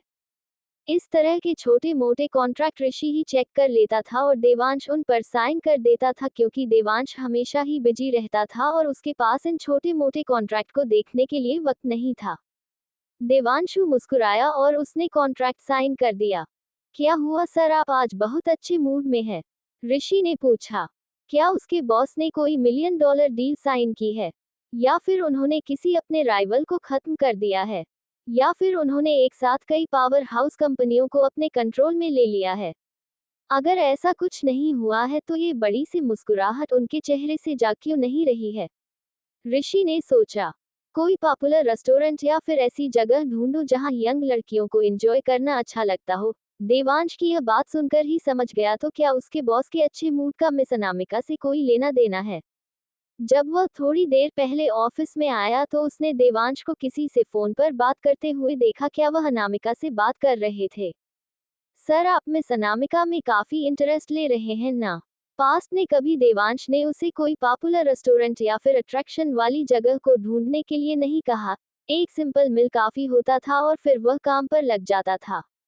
लेकिन जब से वह अनामिका से मिला है, हमेशा कोल्ड रहने वाला देवांश मुस्कुराने लगा है। एट लिस्ट कम से कम उसकी जिंदगी में अब सिर्फ काम ही प्रायोरिटी नहीं रह गई है। कोई हमेशा काम तो नहीं कर सकता रहता ना। अब वक्त आ गया है पर्सनल लाइफ के बारे में सोचने का। देवांश की यह बात सुनकर ऋषि का दिमाग में कुछ सवाल घूमने लगे। सर क्या आप मेरे बारे में बात कर रहे हो? और किसके बारे में? देवांश ने उसकी तरफ देखते हुए कहा, जब तुम्हारी कोई गर्लफ्रेंड होगी तो तुम्हें वीकेंड पर काम करने की जरूरत नहीं है और तुम्हें सैलरी भी बढ़ा दी जाएगी। क्या देवांश बदल चुका है? क्या मिस अनामिका का उसके बॉस पर इतना इन्फ्लुएंस है कि वह उनसे कुछ भी करवा सकती है? थैंक यू सर, मैं जल्द से जल्द एक गर्लफ्रेंड ढूंढ लूंगा। जैसे ही ऋषि ने ये कही और वह फाइल लेकर वहां से जाने लगा के लिए मुड़िया, लेकिन तभी देवांश के वह फोन पर एक नया मैसेज आया, जिससे ऋषि हैरान हो गया। वह हैरान देवांश के फोन पर मैसेज आने से नहीं, बल्कि उसके लॉक स्क्रीन और होम स्क्रीन वॉलपेपर को देखकर हुआ था, जिसमें एक लड़की की परछाई दिखाई दे रही थी और वह पक्का हमेशा अनामिका थी। क्या तुमने जो देखा वह पसंद आया? देवांश ने उसकी नज़र नोटिस कर ली और कैजुअली पूछा। नहीं, नहीं, मैं कभी मिस अनामिका को देखने की हिम्मत नहीं कर सकता। ऋषि ने अपना सर नीचे कर लिया, उसमें अब देखने की हिम्मत नहीं बची थी। तो तुम ये कह रहे हो कि वह अच्छी नहीं दिखती? ऑफ कोर्स नहीं। ऋषि के माथे पर ठंडा पसीना आ गया और वह बोला, मिस अनामिका बहुत खूबसूरत है, उनकी खूबसूरती को शब्द डिस्क्राइब नहीं कर सकते। वह एक परी की तरह दिखती है जो इस दुनिया की हो ही नहीं। आप दोनों की जोड़ी तो भगवान ने बनाई है। देवांश मुस्कुराकर बोला, तुम बातें बनाने में बहुत अच्छे हो। सर मैं बातें नहीं बना रहा हूँ, बस मिस अनामिका की खूबसूरती की वजह से यह सारी बातें मेरे दिमाग में आने लगी। ऐसा इसलिए क्योंकि मिस अनामिका ही बहुत खूबसूरत है। ऋषि, सर क्या चाहिए आपको? ऋषि थोड़ा अनएजी था। क्या मैंने कभी तुम्हारे साथ कोई गलत बिहेवियर किया है जब से तुमने मेरे साथ काम करना शुरू किया? देवांश के सवाल ने ऋषि को हैरान कर दिया और वह बोला, नहीं सर, आप मुझे हमेशा अच्छे से ट्रीट करते हैं, मुझे हमेशा हाई सैलरी मिलती है, घर मिला है, मैं बहुत खुश हूँ। नहीं, तुम बस प्रेजेंट के बारे में नहीं सोच सकते, तुम्हें अपना फ्यूचर भी प्लान करना होगा। ये सुनकर ऋषि थोड़ा कंफ्यूज हो गया। अगले महीने से तुम्हारी सैलरी डबल हो जाएगी। ये सुनते ही ऋषि तो जैसे सातवें आसमान पर था। वह बोला, thank you so much sir, मैं जल्दी से जल्दी सारा काम खत्म करता हूँ, स्पेशली मिस अनामिका के लिए। जो आपने कहा है वह मैं आपको बिल्कुल ना उम्मीद नहीं करूंगा। ऑल राइट, तो फिर मैं जाता हूँ। ऋषि को भरोसा नहीं हो रहा था कि सिर्फ वह मिस अनामिका की थोड़ी सी तारीफ उसकी गर्लफ्रेंड होने से भी ज्यादा बड़ी बेनिफिट देगी। उसकी सैलरी 3 सालों से एक ही जगह पर अटकी हुई थी, उसने थोड़ी सी मिस अनामिका की तारीफ कर दी तो उसकी सैलरी डबल हो गई। जैसे ही ऋषि सातवें आसमान पर था तभी उसे देवांश की आवाज सुनाई थी, रुको। देवांश को अचानक कुछ याद आया और उसने कहा, वह कॉरपोरेशन जिनके साथ हमने हाल फिलहाल में ही कोलेबोरेशन किया है। सर क्या आप वह लग्जरी ब्रांड कॉरपोरेशन की बात कर रहे हैं? उसकी चिंता मत कीजिए, वह अब सिंघानिया ग्रुप के अंदर आ चुकी है। वह newly release love forever series, क्या तुम्हें लगता है कि वह उसे पसंद आएगा? ये सुनकर ऋषि को समझ में आया कि क्यों उसके बॉस ने उसे रोका। उसने जल्दी से जवाब दिया, सर आप मजाक कर रहे हैं, मिस अनामिका पहले से ही खूबसूरत है, उन पर कुछ भी अच्छा ही लगता है। ओह, देवांश ने उसकी तरफ एक आईब्रो उठाकर देखा। मेरा मतलब था कि आप अगर कुछ भी देंगे तो मिस अनामिका को पसंद ही आएगा। आफ्टर ऑल जो आप उन्हें देंगे वह सिर्फ गिफ्ट तो नहीं होगा, वह आपकी जेन्युइन फीलिंग्स होगी और मिस अनामिका उसे लेकर काफी खुश होगी। इस वीकेंड तुम्हारी छुट्टी ओवर टाइम करने की कोई जरूरत नहीं है। ये सुनकर ऋषि बहुत खुश है, थैंक यू सर। आज उसकी मिस अनामिका की वजह से लॉटरी लग गई। वही ओबरॉय मैंशन में श्रवण जी और सीता जी एक दूसरे का हाथ पकड़कर गार्डन में चल रहे थे। तभी मार्था ने जल्दी से नताशा को के पास जाकर धीरे से कहा, मिस नताशा क्या आप सचमुच सर और मैडम के लिए लाइन लगाकर वह सामान लेने के लिए गई थी? काम बहुत मुश्किल होगा ना? इस बात का नताशा कोई जवाब देती है उससे पहले ही मार्था ने जल्दी से जवाब दिया, सिर्फ मास्टर और मैडम का दिल जितना ठीक नहीं है, सबसे ज्यादा इम्पोर्टेंट मिस्टर सिंघानिया है। देवांश का नाम सुनते ही नताशा का चेहरा पीला पड़ गया। मुझे लगता है देवांश को सिर्फ अनामिका पसंद है। वह हमेशा उसे ही देखता रहता है और मुझे काफी कोल्डली बिहेव करता है। मुझे समझ नहीं आता कि क्या ऐसा इसलिए है क्योंकि मेरे बनाए हुए सूप की वजह से दादाजी की कंडीशन खराब हो गई और उसके मन में मेरा इंप्रेशन खराब हो गया है। यहाँ तक कि देवेंद्र दादाजी भी अब मुझसे ज्यादा बात नहीं करते हैं। हमें जल्द से जल्द चीज बदलनी होगी। मैं जानती हूँ तो मुझे क्या करना चाहिए। अब लगातार होती हार की वजह से उसका का ग्रेस धीरे धीरे काम होता जा रहा था। उसे ऐसा लग रहा था आफ्टर ऑल वो 18 सालों से एक कंफर्टेबल लाइफ जीती आई थी और आज से पहले कभी उसे अपने प्राइड को इस तरह कंट्रोल नहीं करना पड़ा था। जब से अनामिका वापस आई थी उसने जितनी बेइज्जती 18 सालों में एक्सपीरियंस नहीं की थी उसे उतनी ह्यूमिलिएशन 18 दिनों में करनी पड़ी थी। नताशा मेरी बात सुनो। मार्था ने आसपास देखा और फिर उसके कान में धीरे से कुछ कहा, जिसे सुनकर नताशा ने हिचकिचाते हुए कहा, क्या यह क्या ये काम करेगा? अगर मगर कुछ नहीं। मार्था ने उसकी तरफ कॉन्फिडेंट देखते हुए कहा, भले ही मिस्टर सिंघानिया ने आपको पहली बार में रिजेक्ट कर दिया हो लेकिन अगर आप उनके ऊपर ध्यान देगी और अपनी सिंसियरिटी दिखाएंगी तो वह अनामिका जैसी लड़की को पसंद नहीं करेंगे। ये सुनकर नताशा की हिचकिचाहट चली गई और वह पहले से ज्यादा अच्छा महसूस कर रही थी। ठीक उसी वक्त उसे कोने से कुछ और सुनाई दिया और उसने हैरानी से पूछा, कौन है वहां? मिस नताशा, मैं हूँ। जो इंसान कोने से बाहर आया वह मैक्स था। मार्था और नताशा ने एक दूसरे की तरफ देखा। उन्हें नहीं पता था कि मैक्स ने उनकी कितनी बातें सुनी है, वह दोनों ही थोड़ा सा घबरा गई थी।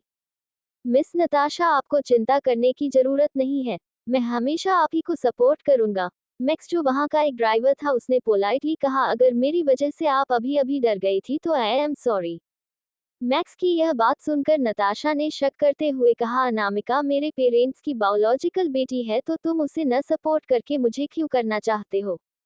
क्योंकि आप ही हमारी रियल मिस है, वह तो अभी अभी आ गई है और सारी चीज अपने कंट्रोल में करना चाहती है, लेकिन हम आपको ही अपनी मैडम मानते हैं। मैक्स की यह बात सुनकर नताशा ने मार्था की तरफ देखा कि क्या वह उसकी बातों पर भरोसा कर सकते हैं या नहीं। मार्था ने हाँ में सर हिलाया कि वह भरोसे के लायक है। नताशा ने उसकी तरफ देखा और कहा, हम तुम पर भरोसा कर रहे हैं मगर अगर तुमने हमारा भरोसा तोड़ा तो ठीक नहीं होगा। ऑफ कोर्स मैं कुछ नहीं करूंगा। मैक्स ने खुशी वाली आंखों से उसकी तरफ देखा और बोला, घर में या फिर बाहर जब भी आपको मेरी मदद की जरूरत हो तो प्लीज मुझे बताएगा मिस नताशा, मुझे सचमुच इस वक्त मुझे तुम्हारी मदद की जरूरत है। नताशा ने उसे पास आने का इशारा किया और धीरे से कुछ कहा और जिसे सुनते ही मैक्स तुरंत चला गया और थोड़ी बहुत देर बाद उसके पास आते हुए बोला, mister Singhania Ferris wheel restaurant में लंच करने वाले हैं।